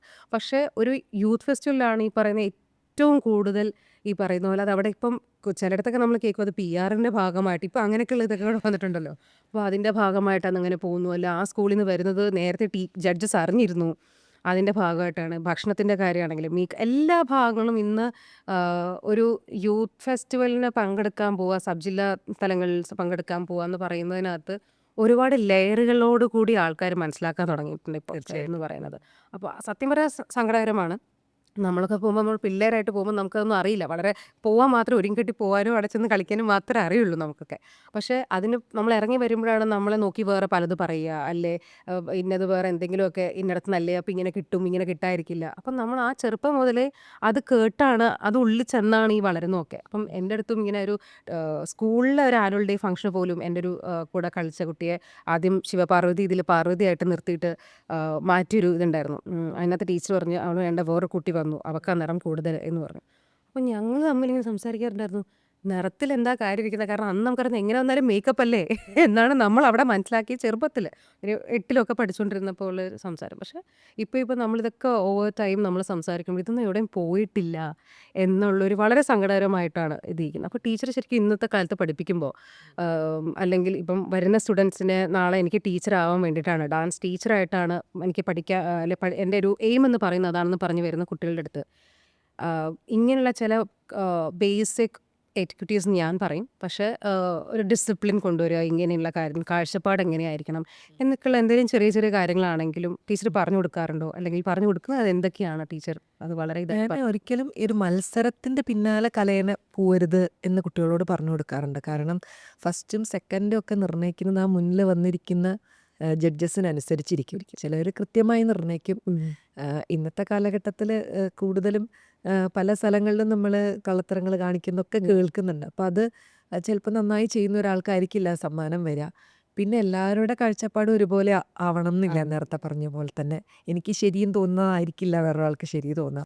അപ്പം ഞാൻ അവരോട് പറയും ഒരിക്കലും ഒരു മത്സരത്തിൻ്റെ പിന്നാലെ നിങ്ങൾ പോവരുത്. യുവജനോത്സവത്തിന് അതിൻ്റെതായ രീതിയിൽ നിങ്ങൾക്ക് നിങ്ങളുടെ പെർഫോമൻസ് പ്രസൻറ്റ് ചെയ്യാൻ ഉള്ള കുട്ടികളെ സംബന്ധിച്ച് പ്രത്യേകിച്ചും ഒരു ഓപ്പർച്യൂണിറ്റിയാണത്. ആ ഒരു രീതിയിൽ എടുക്കാം. ഞങ്ങളുടെയൊക്കെ സമയത്ത് കുറച്ചും കൂടി രസമായിരുന്നു യുവജനോത്സവം എന്ന് എനിക്ക് തോന്നാറുണ്ട്. കാരണം അന്ന് മത്സരവും വഴക്കും ഒക്കെ ഉണ്ട്. പക്ഷെ ഇത്രയില്ല. ഇന്നത്തെ കാലത്ത് അത് കൂടുതലാണ്. ഇന്ന് നമ്മളിപ്പോൾ ഈ കാലം മാറുന്നതിനനുസരിച്ച് ഇപ്പം കുട്ടികൾ കൊടുക്കുന്ന ഫീസ് കൂടുതലാണ്. അപ്പം രക്ഷിതാക്കൾക്ക് അതെ ഞങ്ങൾ ഇത്രയും കാശ് ചിലവാക്കി പങ്കെടുക്കണം, എൻ്റെ കുട്ടിക്ക് കിട്ടണം, എൻ്റെ കുട്ടിക്ക് കിട്ടണം എന്നുള്ളൊരു വാശിയാണ്. അപ്പം കിട്ടിയാലും കിട്ടിയില്ലെങ്കിലും അവിടെ വഴക്ക് നടക്കുകയാണ്. അപ്പോൾ ഒരുപാട് അങ്ങനെ ഒരു വേറൊരു രീതിയിലേക്ക് തന്നെ ഭയങ്കര മത്സരത്തിൻ്റെ ഒരു വളരെ മോശം രീതിയിലോട്ടായി രീതിയിലേക്ക് മാറിക്കൊണ്ടിരിക്കുകയാണ് എന്നാണ് എനിക്ക് ഫീൽ ചെയ്തിട്ടുള്ളത്. അപ്പം അതുകൊണ്ട് തന്നെ ഞാൻ ഒരുപാടൊന്നും ഞാൻ സ്റ്റുഡൻസിൻ്റെ കൂടെ പോവാറൊന്നുമില്ല. ഞാൻ അവരോട് പറയും നിങ്ങൾ പോയി കളിച്ചു വരൂ. പറ്റുന്ന ചില സ്ഥലങ്ങളിൽ പോയി പഠിച്ചിട്ട് വരും കാണാറുണ്ട്. പിന്നെ ജഡ്ജ്മെന്റ് എന്ന് പറയുമ്പോൾ മുന്നേ ചെയ്തിരുന്നു. ഇപ്പം കുറച്ച് കുറവാണ്. അതും കേൾക്കുന്നില്ല. ഇല്ല, ഒന്നാമത് ഞാൻ യുവജനോത്സവത്തിന് പല അധ്യാപകർക്കും വേണ്ടി നൃത്തം എഴുതി കൊറിയോഗ്രാഫി ചെയ്ത് കൊടുക്കുന്ന ആളാണ്. അതിലോട്ട് ഞാൻ വരുന്നുണ്ട്. അപ്പം അതുകൊണ്ട് തന്നെ ഞാൻ ചെയ്ത ഒട്ടുമിക്ക വർക്കുകളും ഒരുപാട് ജില്ലകളിലും സബ് ജില്ലകളിലൊക്കെ ആയിട്ട് കുട്ടികൾ അവതരിപ്പിക്കാറുണ്ട്. അപ്പം അത് കാരണം ഞാൻ കുറച്ച് പോകുന്നത്, കാരണം ഞാൻ നേരിട്ട് പഠിപ്പിച്ചവരൊന്നും ആയിരിക്കില്ല. എനിക്കതിൽ സന്തോഷമുണ്ട് നമ്മുടെ വർക്കുകൾ അങ്ങനെ എക്സ്പ്ലോർ ആവുന്നതിൽ. പക്ഷേ പോയിട്ട് ഇനിയിപ്പോൾ എൻ്റെ ഐറ്റാണ് അതെന്നുള്ള പേരിലൊന്നും ഒരു പ്രശ്നം വരണ്ടെന്ന് വെച്ചിട്ട് അതുകൊണ്ട് പരമാവധി ഞാൻ പോവാതിരിക്കാൻ ശ്രമിക്കാറുണ്ട്. ഞാൻ ടീച്ചർ പക്ഷേ ഈ അടുത്ത് തോന്നിയിട്ടുണ്ട് ഈ പഠിപ്പിക്കുന്ന രീതികളിൽ അതിൻ്റെ കുറച്ച് ക്വാളിറ്റി കുറഞ്ഞു എന്നോ അല്ലെങ്കിൽ അങ്ങനെ തോന്നിയിട്ടുണ്ടോ? വെച്ചാൽ കൂടുതൽ ഈ പറഞ്ഞ പോലെ പെർഫോമൻസ് ഓറിയൻറ്റഡ് ആണ് പലരും പഠിപ്പിക്കുന്നത്. ടീച്ചേഴ്സ് ആണെങ്കിലും കുറച്ച് യൂത്ത് ഫെസ്റ്റിവലിൽ പഠിക്കുന്ന കുട്ടികളെ കിട്ടുകയാണെങ്കിൽ അത് പൈസ കിട്ടാൻ കുറച്ചുകൂടെ വളരെ ഞാൻ ബ്ലണ്ട്ലി പറയുകയാണ്, കിട്ടാൻ എളുപ്പമാണെന്ന് പറയും. അപ്പം അങ്ങനെ അപ്പം ഞാൻ കേട്ടിട്ടുണ്ട്, അവളെല്ലാ വർഷവും പോകുന്നതാണ്, അപ്പോൾ അവളെ പിടിക്കാം, അവളെ നിർത്തിക്കഴിഞ്ഞാൽ അവർക്കും അവർ പറയും എൻ്റെയും ഉപജീവന മാർഗം ഇതാണ്, എനിക്ക് മറ്റൊന്നും ഇല്ല എന്ന് പറയും. ഒരു സൈഡിൽ നിന്ന് സത്യമാണോ എന്ന് ചോദിച്ചാൽ ശരി ഉണ്ടോ എന്ന് ചോദിച്ചാൽ ശരി ഉണ്ടാവുമായിരിക്കാം. പക്ഷെ അതിനകത്തൊരു ക്വാളിറ്റി, ഒരു ക്ലാസിക്കൽ ഡാൻസ് അല്ലെങ്കിൽ ഒരു കലാരൂപം പഠിക്കുന്നതിനുള്ള പേഴ്സ്പെക്റ്റീവ് ഒരു ക്വാളിറ്റി കുറഞ്ഞിട്ടുണ്ട് എന്നൊക്കെ എനിക്ക് പലപ്പോഴും എവിടേക്കും അങ്ങനെ തട്ടിയിട്ടുണ്ട്. അങ്ങനെ എന്തിനാ ചിന്തിക്കുന്നത്? ഇപ്പം അമ്പലങ്ങളിലൊക്കെ ഉത്സവത്തിന് കളിക്കാൻ വരുമ്പം കാശ് എത്ര തരാൻ പോകുന്നത് എന്ന് ചോദിച്ചിട്ട് ഒരു സംസാരം കഴിഞ്ഞിട്ടാണ് കമ്മിറ്റിക്കാരൊക്കെ ആയിട്ട് ഇത് വരുന്നത്. അപ്പം അങ്ങനെ ഒരുപാട് അതിൻ്റെ ഒരു പല രീതികൾ മാറിയിട്ടുണ്ട് ടീച്ചേഴ്സ് ആണെങ്കിലും ഒക്കെ. അപ്പം ടീച്ചർക്കാണെങ്കിലും ഈ പറയുന്ന പോലെ ഒരു quality of teaching classical dance അതിനൊരു മാറ്റം വന്നിട്ടുണ്ട് എന്ന് തോന്നിയിട്ടുണ്ട്. ക്വാളിറ്റിയിൽ എനിക്ക് തോന്നുക ഇപ്പം മത്സരം നല്ല ടൈറ്റ് ആയതുകൊണ്ട് അത് കുറേ അധ്യാപകർ ക്വാളിറ്റി കൂട്ടാൻ ശ്രമിക്കുന്നുണ്ട്. പക്ഷെ ഇപ്പം എന്താ വെച്ചാൽ പണ്ടൊക്കെ കുറച്ച് ഗുരുക്കന്മാരെ ഉണ്ടായിരുന്നുള്ളൂ. ഇപ്പം എല്ലാവരും ഒരു അരങ്ങേറ്റം കഴിഞ്ഞാൽ അടുത്തത് പോയി ക്ലാസ് എടുക്കുകയാണ്. അങ്ങനെ പോയി പഠിച്ച് വരുന്ന ആ ഒരു ക്വാളിറ്റിയിൽ കുറവ് തന്നെയാണ്. പക്ഷേ എന്നാൽ അതല്ലാതെ ചിട്ടയായിട്ട് പഠിപ്പിക്കുന്ന അധ്യാപകരൊക്കെ ഇപ്പോഴത്തെ ഒരു മത്സരം അത്രയും ടൈറ്റ് ആയതുകൊണ്ട് തന്നെ അവരൊക്കെ നല്ലോണം എൻ്റെ കുട്ടി നന്നായിട്ട് ചെയ്യണം എന്നുള്ള രീതിയിൽ പഠിപ്പിക്കാൻ തുടങ്ങിയിട്ടുണ്ടെന്ന് എനിക്ക് തോന്നുക കൂടുതലായിട്ട് തോന്നുന്നുണ്ട്. അതെ, ശരി തന്നെയാണ്. ടീച്ചർ അതുപോലെ ഇപ്പം ടീച്ചർ എഴുതാറുണ്ടെന്ന് പറഞ്ഞപ്പോൾ ഞാൻ എൻ്റെ ഇൻട്രോയിൽ ഞാൻ പറഞ്ഞൊരു കാര്യമാണ്, വളരെ ചുരുക്കം അധ്യാപകരാണ് നമുക്ക് കേരളത്തിൽ നിന്നുള്ളത്. ഒരു ഐഡിയ മനസ്സിൽ വരുന്നത് മുതൽ അത് എഴുതി, അത് ചിട്ടപ്പെടുത്തി, അത് കമ്പോസ് ചെയ്ത്, കൊറിയോഗ്രാഫ് ചെയ്ത്, അതിൻ്റെ ഒരു കംപ്ലീറ്റ് 360 ഡിഗ്രി ഞാൻ അതിനെ പറയും. അതിൽ എല്ലാം ചെയ്യുന്ന നമുക്ക് അധികം ആൾക്കാരെ നമുക്കൊന്ന് കേരളത്തിലില്ല. അതിൽ ഏറ്റവും വിലനെ നിൽക്കും ടീച്ചർ എന്ന് എനിക്ക് തോന്നാറുണ്ട് പലപ്പോഴും. അപ്പോൾ ആ ഒരു കംപ്ലീറ്റ് ഒരു ജേർണി ഡാൻസിൻ്റെ എല്ലാത്തിലും കൂടെ വേണം, അതിൽ എൻ്റെ ഒരു പകർപ്പ് വേണം എന്ന് തോന്നിയത് എപ്പോൾ മുതലാണ്? അത് എങ്ങനെ വന്നതാണ് ശരിക്കും? ആർക്കെങ്കിലും ഒരു ഇൻസ്പിറേഷൻ ഉണ്ടോ അതിൽ? അത് എളുപ്പമല്ല അതൊരിക്കലും. തീർച്ചയായിട്ടും അച്ഛൻ എഴുതും. എഴുത്തച്ഛൻ്റെ പാരമ്പര്യമാണ്. അച്ഛൻ്റെ വീട്ടിലൊക്കെ ഒരുപാട് പേര് അച്ഛമ്മ മുതൽ കുറേ പേര് എഴുതുന്നവരുണ്ട്. എഴുത്ത് തുടങ്ങിയത് ഒരു 18ാമത്തെ വയസ്സിലാണ്. അതുവരെ ഞാനിങ്ങനെ ചെറുതായിട്ട് ഡയറിയിലൊക്കെ കുത്തി കുറിക്കും, ഓരോ കവിതകൾ അത്രേ ഉണ്ടായിരുന്നുള്ളൂ. പക്ഷെ നൃത്തത്തിന് വേണ്ടി, നൃത്തം ഞാൻ പറഞ്ഞില്ലേ സീരിയസ് ആയിട്ട് കാണാൻ തുടങ്ങിയത് കാലടിയിൽ ചേർന്നതിന് ശേഷം. അപ്പോൾ ഏതോ ഒരു സാഹചര്യത്തിൽ എനിക്ക് തോന്നുന്നു യുവജനോത്സവത്തിന് വേണ്ടിയിട്ട് തന്നെയാണ് തോന്നുന്നു, ഒരു ഐറ്റം എഴുതണമെങ്കിൽ അന്നൊക്കെ ഭയങ്കര കാശ് കൊടുക്കണം, എഴുതി കൊറിയോഗ്രാഫി ചെയ്യിക്കണമെങ്കിൽ. അപ്പോൾ കൊറിയോഗ്രാഫി ചെയ്യാൻ ഒരു ആഗ്രഹത്തിൻ്റെ പുറത്ത് ആദ്യത്തെ വർഷം എനിക്ക് തോന്നുന്നു ഞാൻ പുറത്തുനിന്നാണ് എഴുതിച്ച സമയത്ത് ഒരുപാട് കാശായി. അപ്പോൾ ഞാൻ വിചാരിച്ചു ഒന്ന് ശ്രമിച്ച് നോക്കാം എന്ന് വിചാരിച്ചു. അങ്ങനെ ആ ശ്രമമാണ് പിന്നീട് എല്ലാത്തിലും അതിനായി മാറി. ഇനി എന്ത് വന്നാലും ഞാൻ എഴുതാന്നുള്ളതായി. അന്ന് എൻ്റെ സുഹൃത്തുക്കളാണെങ്കിലും ഒരുപാട് എന്നെ പ്രോത്സാഹിപ്പിച്ചിട്ടുണ്ട്. ഞാൻ ആദ്യം ഒരു വരി എഴുതി കഴിഞ്ഞാൽ അവരെ കൊണ്ടേ കാണിക്കും, ഇതൊക്കെയാണോ എന്നൊക്കെ പറഞ്ഞിട്ട്. അങ്ങനെ പിന്നെ കറക്ഷൻസ് ചെയ്യാനൊക്കെ ഒരുപാട് പേര് ഹെൽപ്പ് ചെയ്തിട്ടുണ്ട്. അത് പിന്നെ നല്ല പ്രചോദനമായി. ഇപ്പൊ അടുത്ത് ടീച്ചർ ചെയ്തിരുന്നില്ല നെയ്യം എന്നൊക്കെ പറഞ്ഞിട്ട് കുറെ കമ്പോസിഷൻ ചെയ്തു. അത് മാത്രമല്ല ഒരുപാട് കമ്പോസിഷൻ ഒക്കെ ചെയ്തു. അതിലും ഒക്കെ ടീച്ചർക്ക് അതൊക്കെ ശരിക്കും ടെയിൽ ഓഫ് എമിറ്റി എന്ന് പറഞ്ഞിട്ടാണ് അതിനെ പറയുന്നത്, ടാഗ്ലൈൻ തന്നെ. അപ്പോൾ ഞാൻ ശരിക്കും ആലോചിക്കും, അങ്ങനെയൊക്കെ ഒന്ന് എഴുതണമെങ്കിൽ, ചിന്തിക്കണമെങ്കിൽ ശരിക്കും ആ ഒരു ഐഡിയ വരുന്ന ചിലപ്പോൾ സ്വപ്നം കണ്ടിട്ടാണോ, അത് എന്തെങ്കിലും പ്രോപ്പറായിട്ടൊരു ഐഡിയ ആയിട്ട് തലയിൽ വരും? അതെങ്ങനെ ശരിക്കും അതിൻ്റെ ഒരു കംപ്ലീറ്റ് ഒരു ജേർണി പറയൂ. ചിലത് നമുക്ക് ചിലപ്പോൾ പെട്ടെന്ന് ഒരു യാത്രയിലോ അങ്ങനെ ചിലപ്പോൾ ഒരു പുസ്തകം വായിക്കുമ്പോഴോ അല്ലെങ്കിൽ ആരെങ്കിലും ഇന്ന ഇത് ചെയ്തുകൂടെ അങ്ങനെയൊക്കെ തോന്നുന്നതായിരിക്കാം.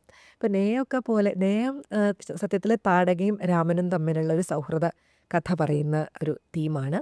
നെയ്യം ചിലപ്പോൾ എനിക്ക് തോന്നും താടക എൻ്റെ അടുത്ത് വന്ന് പറഞ്ഞ ഒരു കഥ പോലെയാണ്. അത് പറയുമ്പോൾ ആളുകൾക്ക് വട്ടായിട്ട് തോന്നും, പക്ഷെ അത് ഞാൻ എൻ്റെ പല സുഹൃത്തുക്കളോടും ഷെയർ ചെയ്തിട്ടുണ്ട്. ഒരു ദിവസം താടക എൻ്റെ അടുത്ത് വന്ന് ആരോ എൻ്റെ ചെവിയിൽ പറഞ്ഞൊരു കഥ പോലെയാണ് എനിക്കത്. ഇപ്പം എന്നെപ്പോലെ എഴുതുന്നവർക്കൊക്കെ ചിലപ്പോൾ അത് റിലേറ്റ് ചെയ്യാൻ പറ്റിയിട്ടുണ്ടാവും. അങ്ങനെ തോന്നിയത്. അത് നെയ്യം എഴുതിയത് ഞാനല്ല, എൻ്റെ കൂടെ ചെയ്ത ജഗദീശ്വർ സുകുമാർ എന്ന് പറഞ്ഞ ആർട്ടിസ്റ്റാണ് എഴുതിയത്. പക്ഷേ ആ ചിന്ത എനിക്ക് വന്നത് ഇങ്ങനെ എനിക്ക് തോന്നി, താടക ഒരു ദിവസം വന്ന് എന്നോട് ഇങ്ങനെ ഒരു കഥ പറഞ്ഞ പോലെ.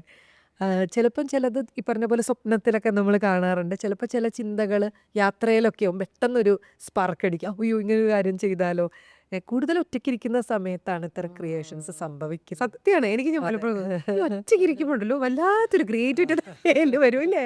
സത്യമാണ്. അപ്പോൾ ശരിക്കും അതുപോലെ തന്നെ ഇതൊക്കെ അങ്ങനെ സംഭവിച്ചതാണ്. അതുപോലെ ഏതെങ്കിലും ഒരു കമ്പോസിഷൻ ഉണ്ടോ ടീച്ചർ അതുപോലെ അത്രയും ചേർത്ത് നിർത്തുന്ന ഒരു കമ്പോസിഷൻ ഉണ്ടോ? തീർച്ചയായിട്ടും ഉണ്ട്. ഞാൻ ഏറ്റവും ആദ്യം എൻ്റെ ഒരു ഡ്രീം സ്റ്റേജ് ആയിരുന്നു സൂര്യ ഫെസ്റ്റിവലിൽ ചെയ്യുക എന്നുള്ളത്. അതെനിക്ക് ചെയ്യാൻ സാധിച്ചത് ഡോക്ടർ മേതിൽ ദേവിക ചേച്ചിയാണ്.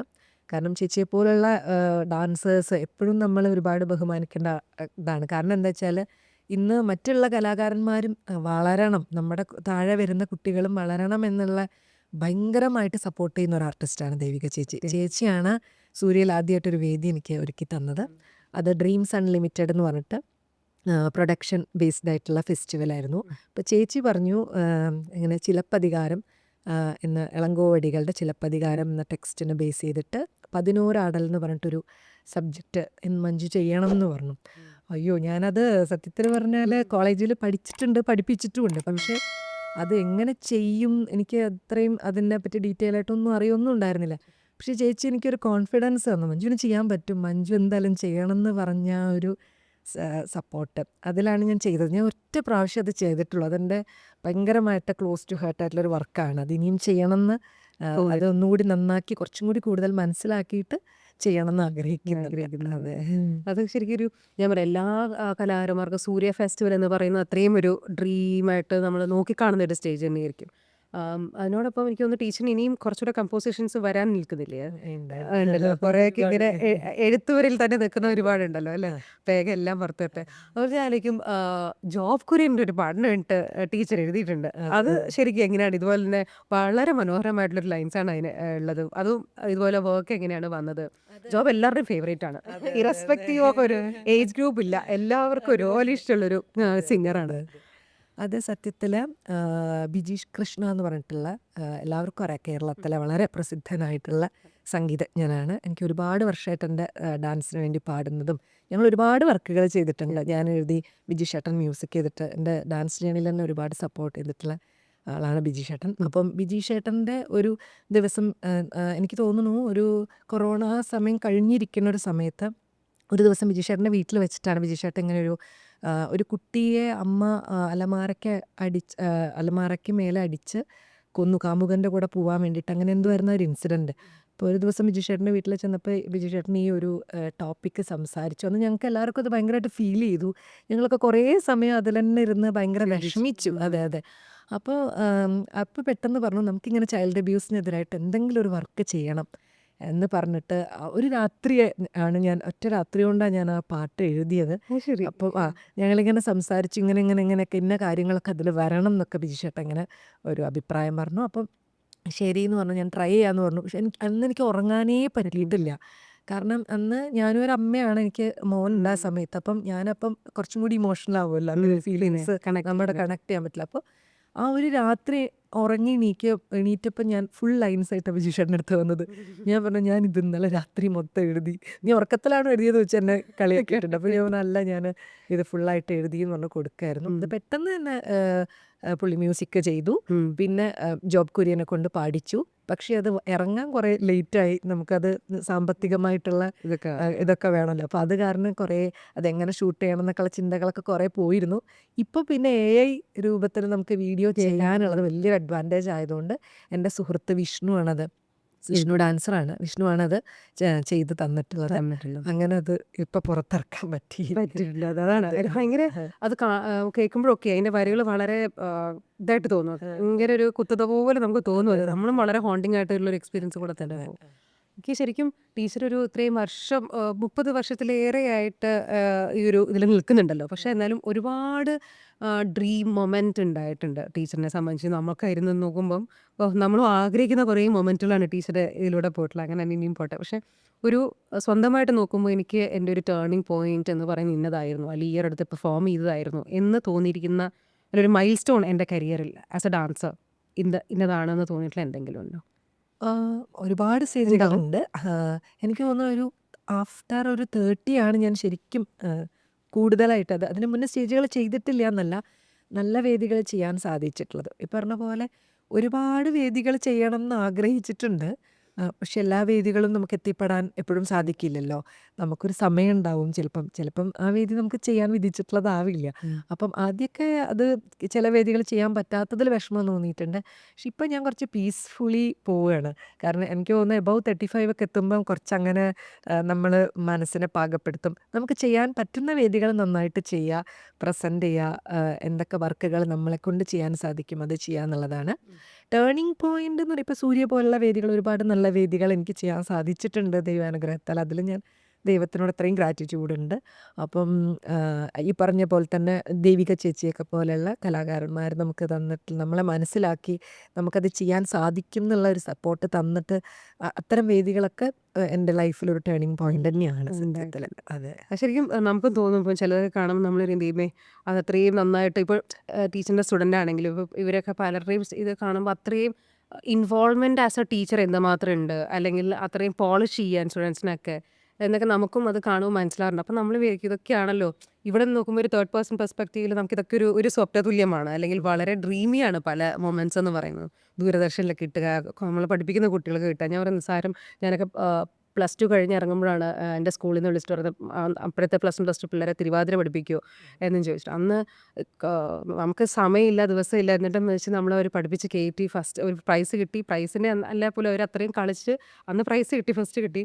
പക്ഷെ ഞാനിങ്ങനെ ആലോചിക്കും ദൈവമേ, എനിക്കന്ന് സത്യം പറഞ്ഞ സങ്കടം വന്നു. അപ്പോൾ ഞാനിങ്ങനെ ആലോചിച്ചില്ല എൻ്റെയൊക്കെ ടീച്ചേഴ്സിൻ്റെയൊക്കെ അവസ്ഥ എന്തായിരിക്കും ശരിക്കും. അപ്പോൾ നമ്മൾ ഓരോ ഇതും നമ്മൾ പ്രായം കൂടി വരുന്തോറും നമ്മളതിനെ മനസ്സിലാക്കുന്ന രീതിക്ക് ഈ പറഞ്ഞ പോലെ ഒരുപാട് വ്യത്യാസങ്ങളുണ്ട്. അപ്പോൾ എനിക്കും ഞാനിങ്ങനെ ആലോചിക്കും സത്യം മഞ്ജു ടീച്ചറിൻ്റെയൊക്കെ ആ ഒരു ഡെഡിക്കേഷൻ ആണെങ്കിലും ഉണ്ടാകുന്ന കിട്ടുന്ന ഓരോ സ്റ്റേജുകളൊക്കെ ആണെങ്കിലും വളരെ വളരെ എന്താ പറയുക ഒരു ഇത് തന്നെയാണ് നോക്കിക്കാണാൻ ആഗ്രഹിക്കുന്ന ഒരു കാര്യം തന്നെയാണ്. ഇനി അതുപോലെ തന്നെ എനിക്ക് തോന്നുന്നു ഈ ഡാൻസ് ഇൻ ഡിജിറ്റൽ പ്ലാറ്റ്ഫോം എന്ന് പറയുന്ന ഒരു സംഭവമാണ് ഇന്ന് എല്ലായിടത്തും. നമ്മൾ ഇൻസ്റ്റാഗ്രാം അല്ലെങ്കിൽ ഫേസ്ബുക്ക് തുറന്നാൽ ഈ പറയുന്ന ഒരുപാട് ഡിജിറ്റൽ ഡാൻസ് ടീച്ചേഴ്സിനെ നമുക്ക് കാണാൻ സാധിക്കും. അത് തെറ്റെന്നല്ല, നമുക്ക് ഡെഫിനറ്റ്ലി ഈ പറയുന്ന ഒരുപാട് ഒട്ടും പ്രതീക്ഷിക്കാത്ത ഒരുപാട് ടീച്ചേഴ്സിന് റീച്ച് കിട്ടുക എന്ന് പറയുന്ന ഒരു സംഭവം സഹായിച്ചിട്ടുണ്ട്. ഈ പറയുന്ന ഓരോ സ്റ്റേജ് കിട്ടാൻ പോലും ഇൻസ്റ്റാഗ്രാം പോലുള്ള ഒരുപാട് സോഷ്യൽ മീഡിയ നമ്മളെ പല രീതിയിൽ സഹായിച്ചിട്ടുണ്ട്. പക്ഷേ അത് ഈ പറഞ്ഞ പോലെ അഗെയിൻ പഠിപ്പിക്കുന്ന ഒരു കാര്യം വരുമ്പോൾ നമ്മൾ കാണാറുണ്ട് ഓൺലൈൻ ക്ലാസ്. ഞാൻ അടുത്ത ദിവസം ഇടാൻ പോകുന്ന 5 തട്ടടകൾ ഇടുകയാണ് എന്നും പറഞ്ഞ് റീലുകൾ ഇടുകയാണ്. ഞാൻ ഒരുപാട് കണ്ടിട്ടുണ്ട് അത്. അവർ പഠിച്ചിട്ടുള്ളവരായിരിക്കാം, പ്രൊഫഷണലി പഠിക്കുന്നവരായിരിക്കാം, ലുക്ക് സോ യങ്. പക്ഷേ ഈ പറയുന്ന പോലെ അവർ എന്നും റീലുകൾ ഇടുകയാണ് ഇങ്ങനെ പഠിപ്പിച്ചുകൊണ്ട്. അതിനുള്ളൊരു കാഴ്ചപ്പാടുകൾ ടീച്ചർക്ക് എങ്ങനെയാണ് തോന്നിയിട്ടുള്ളത്? ശരിയാണോ, അല്ലാതെ നന്നായിട്ടാണോ പോകുന്നത്? ഗോയിങ് ഫോർവേഡ് മേ ബി ഒരു 10 years ലേറ്റർ ഇത് മാത്രമായി തീരുമ്പോൾ, ഇനി അടുത്തൊരു കോവിഡ് വന്ന് ഹിറ്റാവുമോ നമുക്ക് അറിഞ്ഞൂടാ, ഒന്നും നമുക്ക് അറിഞ്ഞൂടാ, എന്താവും നമുക്ക് അറിഞ്ഞൂടാ. പക്ഷേ ആ ഒരു ടീച്ചിങ് മെത്തഡോളജിയോട് ടീച്ചറിനുള്ളൊരു അഭിപ്രായം, ഒരു കാഴ്ചപ്പാട് എങ്ങനെയാണ്? കൊറോണ വന്ന സമയത്ത് ഞാൻ ഉൾപ്പെടെയുള്ള എല്ലാ കലാകാരന്മാരും വളരെ ഡിപ്രഷൻ സ്റ്റേജിലേക്ക് പോയ ഒരുപാട് പേരെയും, അതുകൊണ്ട് സൂയിസൈഡ് ചെയ്തവരൊക്കെ എനിക്കറിയാം കുറേ പേരെ. അപ്പോൾ ആ സമയത്ത് ഒരു വലിയ സഹായമായിട്ടാണ് ശരിക്കും പറഞ്ഞാൽ ഈ ഡിജിറ്റൽ പ്ലാറ്റ്ഫോം വന്നിട്ടുണ്ടായിരുന്നത്. അതിനൊരിക്കലും ഒരു തെറ്റായിട്ടൊന്നും ഞാൻ പറയില്ല. പക്ഷേ എപ്പോഴും ഓഫ്ലൈൻ ക്ലാസ്സുകൾ തന്നെയാണ് ക്വാളിറ്റി. കാരണം ഓൺലൈൻ ക്ലാസ്സുകൾ തെറ്റാണെന്ന് പറയില്ല. ഇപ്പം ബിഗിനേഴ്സ്, എന്നെ സംബന്ധിച്ച് എനിക്ക് ബിഗിനേഴ്സിനെ ഓൺലൈനിലൂടെ പഠിപ്പിക്കാൻ ഭയങ്കര ബുദ്ധിമുട്ടാണ്. കാരണം ഇപ്പം അങ്ങനെ പഠിപ്പിക്കുന്ന അധ്യാപകരുണ്ട്. ഞാൻ ഇതിന് മുന്നേ സെൻറ് തെരേസാസ് കോളേജിൻ്റെ ഒരു ഇതുപോലൊരു ഇൻ്റർവ്യൂ ഉണ്ടായിരുന്നു ഓൺലൈനിൽ. അതിലെന്നോട് ചോദിച്ചപ്പം ഞാൻ ഈ ഒരു കാര്യം പറഞ്ഞപ്പോൾ അതിലൊരു കുട്ടി പറഞ്ഞു, മിസ് ഞങ്ങളൊക്കെ പഠിപ്പിക്കുന്നുണ്ട്, അതുകൊണ്ട് എനിക്കൊന്നും ബുദ്ധിമുട്ട് തോന്നിയിട്ടില്ല, ഞാൻ പഠിപ്പിച്ച് കുറേ കുട്ടികൾ അരങ്ങേറ്റം വരെ ചെയ്യിച്ചു എന്ന് പറഞ്ഞു. എനിക്ക് ഒരുപാട് സന്തോഷം തോന്നിയ കുട്ടി അത് പറഞ്ഞപ്പോൾ. കാരണം ഞാൻ അപ്രീഷിയേറ്റ് ചെയ്തു അപ്പം തന്നെ. കാരണം അങ്ങനെ ചെയ്യാൻ പറ്റിയിട്ടുണ്ടെങ്കിൽ അതൊരു വലിയ കാര്യം തന്നെയാണ്. പക്ഷെ എനിക്കത് പറ്റില്ല എന്നാണ് ഞാൻ എക്സ്പ്രസ് ചെയ്തത്. ഓരോരുത്തരും ഓരോ പോലെ ആയിരിക്കും. കുറേ പേര് അവരുടെ ഉപജീവന മാർഗം എന്നുള്ള രീതിയിലും ചിലപ്പം അവർക്കതിന് പ്രത്യേക ടെക്നിക്സോ അല്ലെങ്കിൽ പറഞ്ഞു കൊടുക്കാനുള്ള പ്രത്യേക കഴിവൊക്കെ ഉണ്ടായിരിക്കും.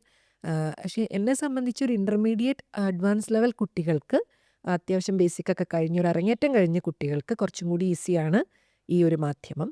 അല്ലാത്തവരെ സംബന്ധിച്ച് എപ്പോഴും ഒരു ബേസിക്സ് ഓൺലൈൻ അല്ലാതെ ഓഫ്ലൈനായിട്ട് തന്നെ പഠിച്ചാൽ നല്ലത് എന്ന് സജസ്റ്റ് ചെയ്യുന്ന ഒരാളാണ് ഞാൻ. പിന്നെ ഇപ്പം മീര പറഞ്ഞ പോലെ 10 കൊല്ലം കഴിഞ്ഞാൽ, കാരണം ഈ പറഞ്ഞ പോലെ അന്ന് ഓൺലൈൻ ഡാൻസ് ഫെസ്റ്റിവൽസ് വരെ നടന്നു ഈ കൊറോണ സമയത്ത്. അപ്പോൾ ഞാനൊക്കെ എനിക്ക് തോന്നുക ആ കൊറോണ കഴിഞ്ഞ ശേഷമാണ് കുറച്ചും കൂടി സോഷ്യൽ മീഡിയയിലൊക്കെ ആക്റ്റീവ് ആയതെന്ന്. അതുവരെ അത്രയും ആയിട്ടുണ്ടായിരുന്നില്ല. പോസ്റ്റ് ചെയ്യുമ്പോൾ അത്ര മാത്രമേ ഉള്ളൂ. പക്ഷേ കുറേ ആർട്ടിസ്റ്റുകളൊക്കെ ഞാൻ അറിയുന്നത്, ഇപ്പം ഞാൻ എന്നല്ല പരസ്പരം അറിയുന്നത് ചിലപ്പം ഈ ആ ഒരു കാലഘട്ടത്തിലായിരിക്കാം. കുറേ പേര് പുറത്തേക്ക് വന്നത് ചിലപ്പം കാരണം സ്റ്റേജുകൾ എല്ലാവർക്കും നേരത്തെ പറഞ്ഞില്ലേ കിട്ടിക്കൊള്ളുന്നുണ്ടായിരുന്നില്ല. പിന്നെ എന്താ പറയുക, അപ്പം അവനവൻ്റെ പ്ലാറ്റ്ഫോമിൽ നിന്നുകൊണ്ട് തന്നെ തൻ്റെ കലേനെ പുറത്തേക്ക് കൊണ്ടുവരാനും അത് മറ്റു ലോകത്തിൻ്റെ എല്ലാ ഭാഗങ്ങളിലേക്ക് എത്തിക്കാനും ഒക്കെ അതൊരു മാധ്യമമായി. പക്ഷേ അതിന് കുറേ ഡീമെറിറ്റ്സും ഉണ്ട്. കാരണം ഇപ്പം പ്രത്യേകിച്ച് 1 മിനിറ്റ് റീല് ഡാൻസ്, അതെ അത് ഭയങ്കര അങ്ങനെ ഒതുങ്ങുകയാണ്. ഇപ്പം പറഞ്ഞ പോലെ 5 അടവ് ഞാൻ ഇന്ന് വീഡിയോ ഇടാൻ നാളത്തേക്ക് പഠിച്ചു വരും. അത്തരത്തിലാവരുത്. ഒരിക്കലും നമ്മൾ പഠിപ്പിക്കുന്നതിൻ്റെയോ പഠനത്തിൻ്റെയോ ക്വാളിറ്റി പോവാതെ അതിനെ കൊണ്ടുപോകാൻ പറ്റുന്നുണ്ടെങ്കിൽ വളരെ നല്ല കാര്യമാണ്. കാരണം 10 കൊല്ലം കഴിഞ്ഞാൽ ചിലപ്പോൾ ഇതിൽ മാത്രമായിട്ട് അത് ഒതുങ്ങി നിൽക്കുമെന്ന് നമുക്ക് പറയാൻ പറ്റില്ല. കാരണം നമ്മുടെ ടെക്നോളജിയൊക്കെ അങ്ങനെ അത്രയും ഡെവലപ്ഡ് ആയിക്കൊണ്ടിരിക്കുകയല്ലേ. അതെ അതെ അതെ ശരിക്കും ഓവർ ടൈം ടീച്ചറിൻ്റെ ഒരു കരിയറിൽ ഒരു ആസ് എ ഡാൻസർ പെർസ്പെക്റ്റീവ് മാറ്റിയ ഒരു സംഭാഷണം അല്ലെങ്കിൽ ഒരു വ്യക്തിയോ ഒരു പെർഫോമൻസോ എന്തെങ്കിലും ഉണ്ടായിട്ടുണ്ടോ? തീർച്ചയായിട്ടും ഉണ്ട്. സംഭാഷണങ്ങളായിരിക്കും കൂടുതൽ ഉണ്ടായിട്ടുണ്ടാവുക. ഇപ്പോൾ സീനിയർ ആയിട്ടുള്ള ഡാൻസേഴ്സിൻ്റെയോ അല്ലെങ്കിൽ നമ്മുടെ സുഹൃത്തുക്കളുടെയോ ഇടയിൽ നിന്നൊക്കെയാണ് അങ്ങനെ. കാരണം ഇപ്പോൾ ഡേ ബൈ ഡേ നമ്മൾ ലേൺ ചെയ്യുകയാണല്ലോ ഓരോ കാര്യങ്ങൾ. ഇപ്പോൾ ഞാൻ എൻ്റെ 20കളിൽ എങ്ങനെയായിരുന്നു അതായിരിക്കില്ല 30കളിൽ ഉണ്ടാവുക. അപ്പം ചില സമയത്ത് വളരെ ഡൗൺ ആവും. ചിലപ്പം അയ്യോ ചില വേദികൾ ചെയ്യാൻ പറ്റിയില്ല എന്നുള്ള സങ്കടം ഉണ്ടാവും. ചില ഡ്രീം സ്റ്റേജുകൾ ഇനി എത്തിച്ചേരാൻ പറ്റിയിട്ടില്ല എന്നുള്ളതൊക്കെ ഉണ്ടാവും. പക്ഷേ അതൊന്നുമല്ല നമ്മൾ എന്താ പറയുക, നമുക്ക് ചെയ്യാൻ പറ്റുന്ന കാര്യങ്ങൾ എന്തൊക്കെ ക്രിയേറ്റീവായിട്ട് അല്ലെങ്കിൽ എത്ര ക്വാളിറ്റിയിൽ നമ്മുടെ പെർഫോമൻസിനെ കൊടുക്കാൻ പറ്റും, ആ ഒരു രീതിയിലേക്ക് നമ്മളെ മനസ്സും ചിന്തയും പ്രിപ്പയർ ആവണം എന്ന് തന്നെ ചിന്തിപ്പിച്ചിട്ടുള്ള ഒരുപാട് അഡ്വൈസസും സജഷൻസും ഒക്കെ ഉണ്ടായിട്ടുണ്ട്. പല സുഹൃത്തുക്കളും സീനിയർ ആയിട്ടുള്ള ഡാൻസേഴ്സും അവരോടൊക്കെ നമ്മൾ സംസാരിക്കുമ്പോൾ നമുക്കതൊരു ഇൻസ്പിറേഷൻ കിട്ടിയിട്ടുണ്ട്. വെച്ചാൽ ഡൗൺ ആക്കുന്നതിലും അപ്പുറം അങ്ങനെയൊന്നും ചിന്തിക്കേണ്ട, ഇപ്പം ഇത്രയും കാര്യങ്ങൾ ചെയ്യാൻ പറ്റുന്നില്ലേ എന്നുള്ള രീതിയിൽ. പക്ഷെ അത് കുറേ ടൈം എടുത്തു എന്നുള്ളതാണ് ചില മനസ്സിലാക്കാനും ഒരു പീസ്ഫുള്ളി ഇപ്പം ഓക്കെ ഇത്രയും കാര്യങ്ങൾ ഇങ്ങനെയൊക്കെ ചെയ്ത് പോവാം എന്നുള്ള രീതിയിൽ അങ്ങനെ ഒരു മനസ്സിനെ പാകപ്പെടുത്താൻ സമയമെടുത്തു. അതിന് ഒത്തിരി പേര് സജഷൻസും അഡ്വൈസും എന്നെ ഹെൽപ്പ് ചെയ്തിട്ടുണ്ട്. അതും അത് വലിയൊരു മോൾഡിങ് തന്നെയാണല്ലേ. നമ്മളൊന്ന് ആലോചിച്ച് അതെ നമ്മൾ എങ്ങനെയെങ്കിലും ദൈവം എനിക്ക് ഇത്രയും വയസ്സായി ഇത്രയും പ്രായമായി ഇതിലാണ് ഞാൻ നിൽക്കുന്നത്, തിരിഞ്ഞു നോക്കുമ്പോൾ ഇത്ര സ്റ്റേജേ ഞാൻ ചെയ്തിട്ടുള്ളൂ. അതെ അങ്ങനെയാണ് നമ്മളാണെങ്കിൽ റഷിങ് ആണല്ലോ പല കാര്യങ്ങൾക്കുള്ളത്. തീർച്ചയായും അതിനെയാണ് നമ്മളൊന്ന് സെറ്റിൽ ഡൗൺ ചെയ്ത് ആ ഒരു ഇമോഷൻസ് ആൻഡ് തോട്ട്സിനെയാണ് നമ്മളൊന്ന് സെറ്റിൽ ഡൗൺ ചെയ്തിട്ട് അവിടെയാണ് ഈ പാകപ്പെടുത്തൽ വരുന്നതെന്ന് തീർച്ചയായിട്ടും എനിക്ക് പലപ്പോഴും ഒരു സമയം എടുക്കും എന്നുള്ളത് ഞാൻ ഇപ്പോഴാണ് തിരിച്ചറിഞ്ഞത്. കാരണം എല്ലാവരും വിചാരിച്ചു ഇന്ന് ചെയ്ത് ഒരു മാസം കൊണ്ട് അത് അതെ ചിട്ടപ്പെടുത്തി അതെ അതെ അതെ അതെ അങ്ങനെയല്ല. ഇപ്പം എന്തൊരു വർക്കാണെങ്കിലും ഇപ്പം ഭൗമി എന്നുള്ളൊരു വർക്ക് ഞാൻ 2 വർഷം എടുത്ത് ചെയ്ത പ്രൊഡക്ഷനാണ് അത്. അപ്പോൾ പ്രൊഡക്ഷൻ തുടങ്ങുമ്പോൾ എനിക്ക് അത് അടുത്ത മാസം ചെയ്യണം എന്നുള്ള ആ ഒരു സമയത്ത് എനിക്ക് അങ്ങനെ ഇരുന്ന് ചിന്ത. പക്ഷെ അങ്ങനെയായിരുന്നില്ല നയൻ ചെയ്യുമ്പം. അപ്പം എനിക്ക് മനസ്സിലായി ഇതിന് സമയം എടുക്കും, കുറച്ച് സമയം അതിന് മാറ്റി വെക്കണം. അപ്പം അതാണ് നമ്മുടെ ശാരീരികമായിട്ടും അതെ മാനസികമായിട്ടും ഒക്കെ ഉള്ളൊരു അതെ അതെ പാകത്തിലാണ്. അതെ തീർച്ചയായിട്ടും. അതാണ് അതും ഈ ഒരു കുട്ടിയോട് ഇന്ന് വളർന്നു വരുന്ന ഒരു ഡാൻസർ എന്ന് വിചാരിക്കാം, അവരോട് ഇതൊക്കെ തന്നെ ടീച്ചറിന് കൊടുക്കാനുള്ളൊരു അഡ്വൈസ് എന്ന് പറഞ്ഞാൽ ചിലപ്പോൾ അവർക്ക് ഇഷ്ടപ്പെടണമെന്നില്ല. അതെ ഇപ്പോഴത്തെ ചിലപ്പോൾ കാലഘട്ടത്തിൽ അതെ ഇഷ്ടപ്പെടണമെന്നില്ല, അവർക്ക് അറിയാമല്ലോ കാര്യങ്ങൾ പലപ്പോഴും പലതും. അപ്പോൾ അവർക്ക് കൊടുക്കാനുള്ള ഒരു സജഷൻ ആയിക്കോട്ടെ ടീച്ചർ പഠിച്ച എന്നുള്ള രീതിയിൽ ഈ ഒരു രീതിയിൽ നൃത്തത്തെ ഏതൊരു കലാരൂപത്തിനെയും കണ്ടാൽ അതിൻ്റെ നമുക്ക് അതിൻ്റെ ഒരു ക്വാളിറ്റി അനുസരിച്ച് അത് അറിഞ്ഞ് പഠിക്കാൻ നറേറ്റീവ് കൊണ്ടുവരാൻ സാധിക്കും എന്നുണ്ടെങ്കിൽ എന്തെങ്കിലും സജഷൻസ് ഉണ്ടെങ്കിൽ എന്തായിരിക്കും? അതോടുകൂടി നമ്മൾ റാപ്പിഡ് ഫയറിലോട്ട് കിടക്കാം. ഓക്കെ തീർച്ചയായിട്ടും ഉണ്ട്. എനിക്ക് പറയാനുള്ള ഒരൊറ്റ കാര്യമേ ഉള്ളൂ, പേഷ്യൻസ് ക്ഷമ എന്നുള്ളതാണ്. കാരണം ഇപ്പോഴത്തെ കാലത്തെ കുട്ടികൾക്ക് തീരെ ഇപ്പം ഞാനും എൻ്റെ 20s ഞാനത് കാണിച്ചിട്ടില്ല കേട്ടോ. കാരണം ഞാനും ഭയങ്കരമായിട്ട് പെട്ടെന്ന് ഇങ്ങനെ ആ വേദി ചെയ്യണം ഈ വേദി ചെയ്യണം എന്നൊക്കെ ആഗ്രഹിച്ചിട്ടുണ്ട്. അപ്പം അതുകൊണ്ട് ഞാനതൊരു കുറ്റപ്പെടുത്തലോ ഒന്നുമല്ല. പക്ഷേ നമ്മൾ ക്ഷമ കാണിച്ചാൽ അതിനുള്ള ഒപ്പം ഹാർഡ് വർക്കും ചെയ്താൽ അതിനുള്ള റിസൾട്ട് ഉണ്ടാവും. റിവാർഡിങ് ഉണ്ടാവും. അതെ കാരണം നമ്മൾക്കിപ്പം പെട്ടെന്ന് ആ വേദി ചെയ്യണം അല്ലെങ്കിൽ പെട്ടെന്നൊരു പ്രൊഡക്ഷൻ ചെയ്യണം അല്ലെങ്കിൽ പെട്ടെന്ന് അങ്ങനെയാവണം അല്ലെങ്കിൽ കമ്പാരിസൺ നമുക്ക് അന്നാളെ പോലെ ആവണം, അതിലൊന്നുമല്ല കാര്യം. നമ്മൾക്ക് ചെയ്യാൻ പറ്റുന്ന പല കാര്യങ്ങളുണ്ട്. ഇപ്പം ഞാൻ പറഞ്ഞില്ലേ കുറച്ച് നമ്മൾ ഗ്രാറ്റിറ്റ്യൂഡ് ഉണ്ടാവണം നമുക്ക് തന്നിട്ടുള്ള കാര്യങ്ങൾ. കാരണം ഇപ്പം എല്ലാവർക്കും കിട്ടുന്നതല്ല ഇപ്പം ഡാൻസ് ചെയ്യാൻ പറ്റുന്നത്, പാട്ട് പാടാൻ പറ്റുന്നത്. ഇപ്പം മീര എത്ര ബോൾഡായിട്ട് ഇപ്പം എന്നോട് ക്വസ്റ്റ്യൻസ് വെക്കുന്നത്, ഇന്ന് എല്ലാവർക്കും പറ്റുന്ന കാര്യമല്ല അല്ലേ. ഓരോരുത്തർക്കും ഓരോ കഴിവും ഓരോരുത്തർക്കും ഓരോ കാര്യങ്ങളും പറഞ്ഞിട്ടുണ്ട്. അപ്പം അത് നമുക്ക് ഇത്രയും കാര്യങ്ങൾ ചെയ്യാൻ പറ്റുന്നുണ്ടല്ലോ, അത് ദൈവം അനുഗ്രഹിച്ചു തന്നിട്ടുണ്ടല്ലോ എന്നുള്ള ആ ഒരു ഗ്രാറ്റിറ്റ്യൂഡ് നമുക്ക് എപ്പോഴും ഉണ്ടാവണം. അയ്യോ അവരത് ചെയ്യണു എനിക്കിത് ചെയ്യാൻ പറ്റണില്ല, അങ്ങനെയൊക്കെ നമുക്ക് ചിന്തിക്കുന്ന സമയം വരും, സത്യമാണ്. പക്ഷെ അത് കൂടുതൽ ഓവർ തിങ്ക് ചെയ്ത് കുറേ നെഗറ്റീവ് എനർജി കളയുക, വേസ്റ്റ് ഓഫ് ടൈം ആണ് അത് എന്നുള്ളത് നമുക്ക് തിരിച്ചറിയാൻ കുറച്ച് സമയമെടുക്കും. അപ്പം അതുകൊണ്ട് ഡെഫിനറ്റ്ലി ക്ഷമ കാണിക്കണം എന്നാണ് ഞാൻ എൻ്റെ എക്സ്പീരിയൻസ് ഇതൊക്കെ പറയുന്നത്. പഠിച്ച കാര്യങ്ങളാണ് പറയുന്നത്. നമ്മൾ വളരെ ക്ഷമയോടുകൂടി നിന്നാൽ, നമ്മൾ ഹാർഡ് വർക്ക് ചെയ്താൽ നമുക്ക് അതിലൊരു നല്ല റിസൾട്ട് ഉണ്ടാവും എന്നാണ് എനിക്ക് തോന്നുന്നത്. അതെ, അടിപൊളി. എനിക്കും ഇതിൻ്റെ എനിക്ക് പലപ്പോഴും നമ്മളും ഇന്ന് വിചാരിക്കും ദൈവമേ ഒരു കുറച്ചുകൂടെ ക്ഷമ അടുത്ത വേണം എന്ന് നമുക്കും പലയിടങ്ങളിലും തോന്നുക. വെച്ചാൽ എല്ലാവർക്കും തോന്നുന്ന കാര്യം തന്നെയാണ്. കുറച്ചുകൂടെ അതിനൊരു പേഷ്യൻസ് കൂടെ അതിനെ അപ്രോച്ച് ചെയ്യാം, അപ്പം കുറച്ചുകൂടെ ബെറ്റർ ആവും കാര്യങ്ങളെന്ന്. അതിൻ്റെ ഒരു ക്വാളിറ്റി വെച്ച് നാളത്തേക്ക് നീട്ടി വെക്കരുത്. ഇത് ചെയ്യേണ്ട കാര്യങ്ങൾ എന്ന് തന്നെ ചെയ്യാം. പക്ഷെ അതെ, അതിന് മടിയെന്ന് പറയും. അതെ അതെ അതെ അതെ. അതുകൊണ്ട് പക്ഷെ എന്നാലും എനിക്ക് ഈ പറഞ്ഞ പോലെ വളരെ ഇത് തന്നെയായിരുന്നു. വളരെ എന്താ പറയുക, വളരെ ഒരു ഐ ഓപ്പണർ ആയിട്ട് തന്നെയുള്ളൊരു ഒരു കോൺവെർസേഷൻ തന്നെയായിരുന്നു എന്നെ സംബന്ധിച്ചും. കാരണം ഞാനെപ്പോഴും പറയും, എനിക്ക് ഏറ്റവും ആഗ്രഹമുള്ള ഒരു സമയമെന്ന് പറയുന്നതാണ് ഈ ഡാൻസേഴ്സ് അല്ലെ ആർട്ടിസ്റ്റുമാരോട് സംസാരിച്ചിരിക്കുക എന്ന് പറയുന്നത്. എനിക്ക് എത്ര നേരം വേണമെങ്കിലും ഇരിക്കാൻ പറ്റും, പക്ഷെ നമുക്ക് സമയപരിമിതികളുള്ളത് കൊണ്ട് ഞാൻ അത്രയും ഇതിലോട്ട് പോകുന്നില്ല. പക്ഷെ എന്നാലും ഞാൻ കുറേ നാൾക്ക് ശേഷം ഈ പറഞ്ഞ പോലെ എൻ്റെ അടുത്ത് ഒരു ടീച്ചറിനെ എനിക്ക് ഇങ്ങനെ ഒരു അടുത്ത് ഉള്ളൊരു സംസാരത്തിലേക്ക് എനിക്കിങ്ങനെ കിട്ടിയെന്ന് പറയുന്നത് എൻ്റെ ഏറ്റവും വലിയൊരു ആഗ്രഹം സബലീകരിച്ചു എന്ന് പറയുന്ന ഒരു സംഭവം തന്നെയാണ്. അപ്പം ഇത്രയും തിരക്കിനിടയിൽ വന്നതിൽ ഒരുപാട് സന്തോഷം. Thank you. ഇതിന് മുൻപ് എനിക്കും ഇങ്ങനെ സംസാരിക്കാൻ ഒരു അവസരം ഒരുക്കി തന്നതിൽ ഇനി നമുക്ക് ഒരുപാട് ഇതുപോലെ പല ഇടങ്ങളിലും ടീച്ചറിൻ്റെ പല പല മൈൽ സ്റ്റോണുകളിൽ എനിക്ക് എത്താൻ സാധിക്കട്ടെ. പക്ഷേ വൈൻഡപ്പ് ചെയ്യുന്നതിന് മുൻപ് എല്ലാവർക്കും ഒരുപാട് കാര്യങ്ങൾ എപ്പോഴും ഇൻ ഡീറ്റെയിൽ കേൾക്കാൻ പറ്റണമെന്നില്ലല്ലോ. അതുകൊണ്ടാണ് നമ്മൾ ഈ റാപ്പിഡ് ഫയർ വെക്കുന്നത്. അപ്പോൾ റാപ്പിഡ് ഫയർ കൂടെ കഴിഞ്ഞിട്ട് നമുക്ക് റാപ്പപ്പ് ചെയ്യാം.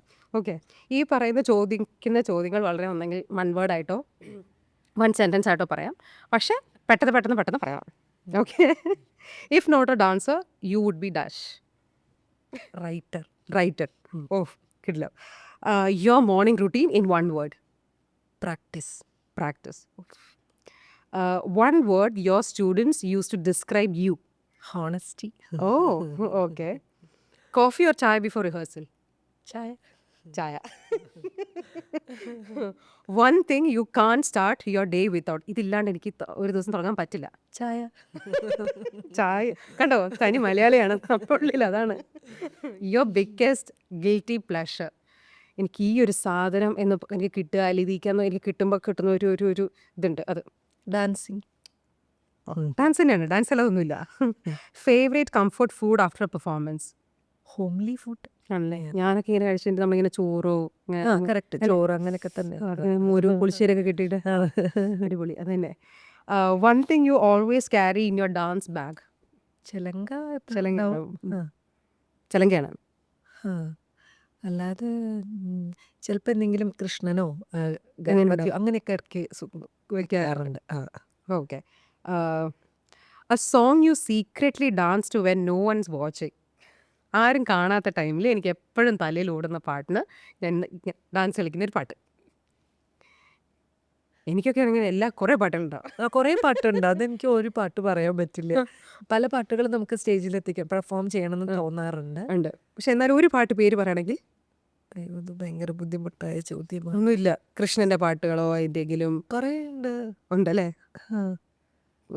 ഒരു പെട്ടെന്ന് എനിക്ക് ഞാനിപ്പോൾ റീസെൻ്റ്ലി അരുണാചല കവി അവരുടെ ഒരു കൃതി രാമസ്വാമി ദൂതൻ നാരടാന്നുണ്ടൊരു ഹനുമാൻ കീർത്തനം ഇപ്പോൾ കുറേ ആയിട്ട് ഇങ്ങനെ കേട്ടുകൊണ്ടിരിക്കേണ്ടത്. പെർഫോം ഞാൻ കൊറിയോഗ്രാഫി ചെയ്തുകൊണ്ടിരിക്കുന്നുണ്ട്. അങ്ങനെ പറയുകയാണെങ്കിൽ ഒരു പാട്ട് അതായിരിക്കും. Okay. One dancer you inspires you endlessly? ഈ ഒരു വ്യക്തി, ഈ ഒരു ഡാൻസർ എൻ്റെ തന്നിരിക്കുന്ന ഇൻസ്പിറേഷൻ ചെറുതല്ല എന്ന് തോന്നിയിരിക്കുന്ന ഒരു ഡാൻസർ? പാർശ്വനാഥ് ഉപാധ്യായ. ഗുരു എന്നല്ലേ. അടിപൊളി. Your favourite raga to perform too? പലർക്കും പലതുണ്ടാവുമല്ലോ.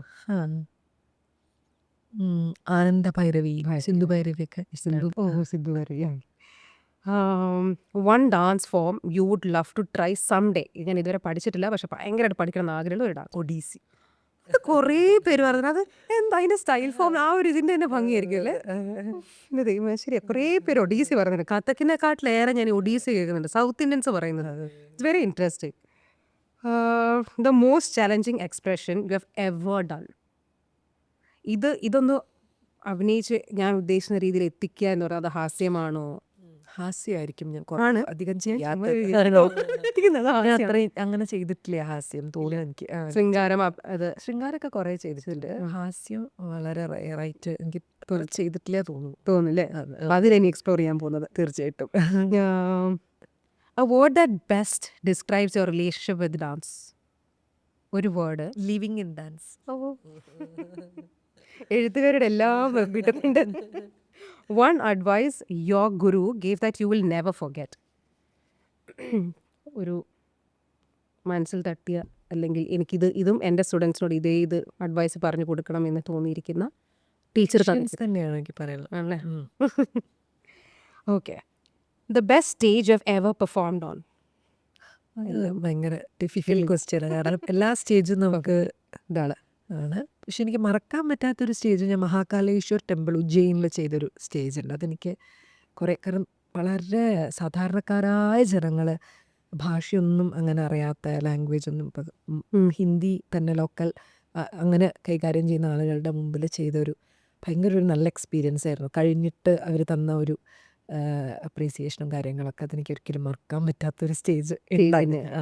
പല സ്റ്റേജുകളുണ്ട്. പക്ഷെ ഒന്ന് പറയുകയാണെങ്കിൽ അതാണ്. അത് തന്നെയാണ്. ഈ ടീച്ചറും ടീച്ചറിൻ്റെ ഗുരുവും ഒരുമിച്ചൊരു വലിയൊരു പെർഫോമൻസ് നിങ്ങൾ പ്ലാൻ ചെയ്യാം.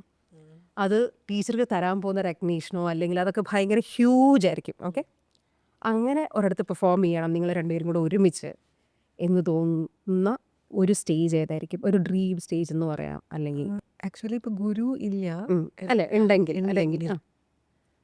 പറ്റിയിരുന്നെങ്കിൽ അല്ലെങ്കിൽ വേറെ ഏതെങ്കിലും മേ ബി ഇപ്പോൾ ഉള്ള ഏതെങ്കിലും ഒരു ഡാൻസറിൻ്റെ കൂടെ ഞാൻ കളിക്കണം. മെയ്തിൽ ദേവിക മേ ബി ടീച്ചറുമായിട്ടും മഞ്ജു ടീച്ചറും ഒക്കെ ആയിട്ട് ഒരുമിച്ച് ഒരു സ്റ്റേജ് നമ്മൾ പെർഫോം ചെയ്യാണ്. പക്ഷെ അത് ഇന്നടത്ത് ഇതുപോലൊരു ഓഡിയൻസിൻ്റെ കൂടെ ഒരു ഇന്നടത്ത് നിന്നൊന്നുമില്ല. അങ്ങനെയൊക്കെ അവരുടെ കൂടെയൊക്കെ ചെയ്യാൻ സാധിച്ച മഹാഭാഗ്യം എന്നേ പറയുള്ളൂ എന്ന് തന്നെ ഉണ്ടായിരിക്കും. Your go to mantra before stepping on stage. ഓം നമഃ ശിവായ. അത് തന്നെയാണ്. If dance for a person, what would you say to them right now? നമുക്ക് നിർത്താം. Dance as a person. Dance ഒരു വ്യക്തിയാണ്. ആ വ്യക്തിയോട് നിങ്ങൾ പറയുന്ന ഒരു കാര്യം എന്തായിരിക്കും? ഇപ്പം നിൽക്കുകയാണ്, എന്തായിരിക്കും പറയാ?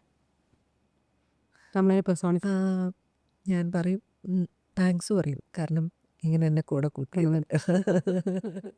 So beautiful. ഐ തിങ്ക് വളരെ ഗ്രാറ്റിറ്റ്യൂഡ് നിറഞ്ഞ ഒരു കോൺവെർസേഷൻ തന്നെയായിരുന്നു.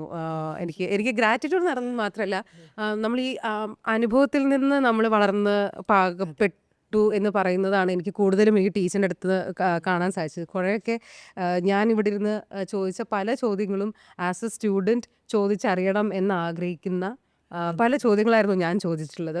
പിന്നെ മറ്റു കുറേയൊക്കെ ഞാൻ ആൾക്കാരുടെ ഇതിനൊക്കെ അനുസരിച്ച് ഞാൻ ചോദിച്ചിട്ടുണ്ടെങ്കിലും ഞാനൊരു സ്റ്റുഡൻ്റ് ഇരുന്ന് കേൾക്കുന്ന പോലെ ഒരു സംഭാഷണം ഞാൻ എൻ്റെ ആഗ്രഹങ്ങളുള്ള ചോദ്യങ്ങൾ ചോദിച്ചത് മാത്രമേ ഉള്ളൂ.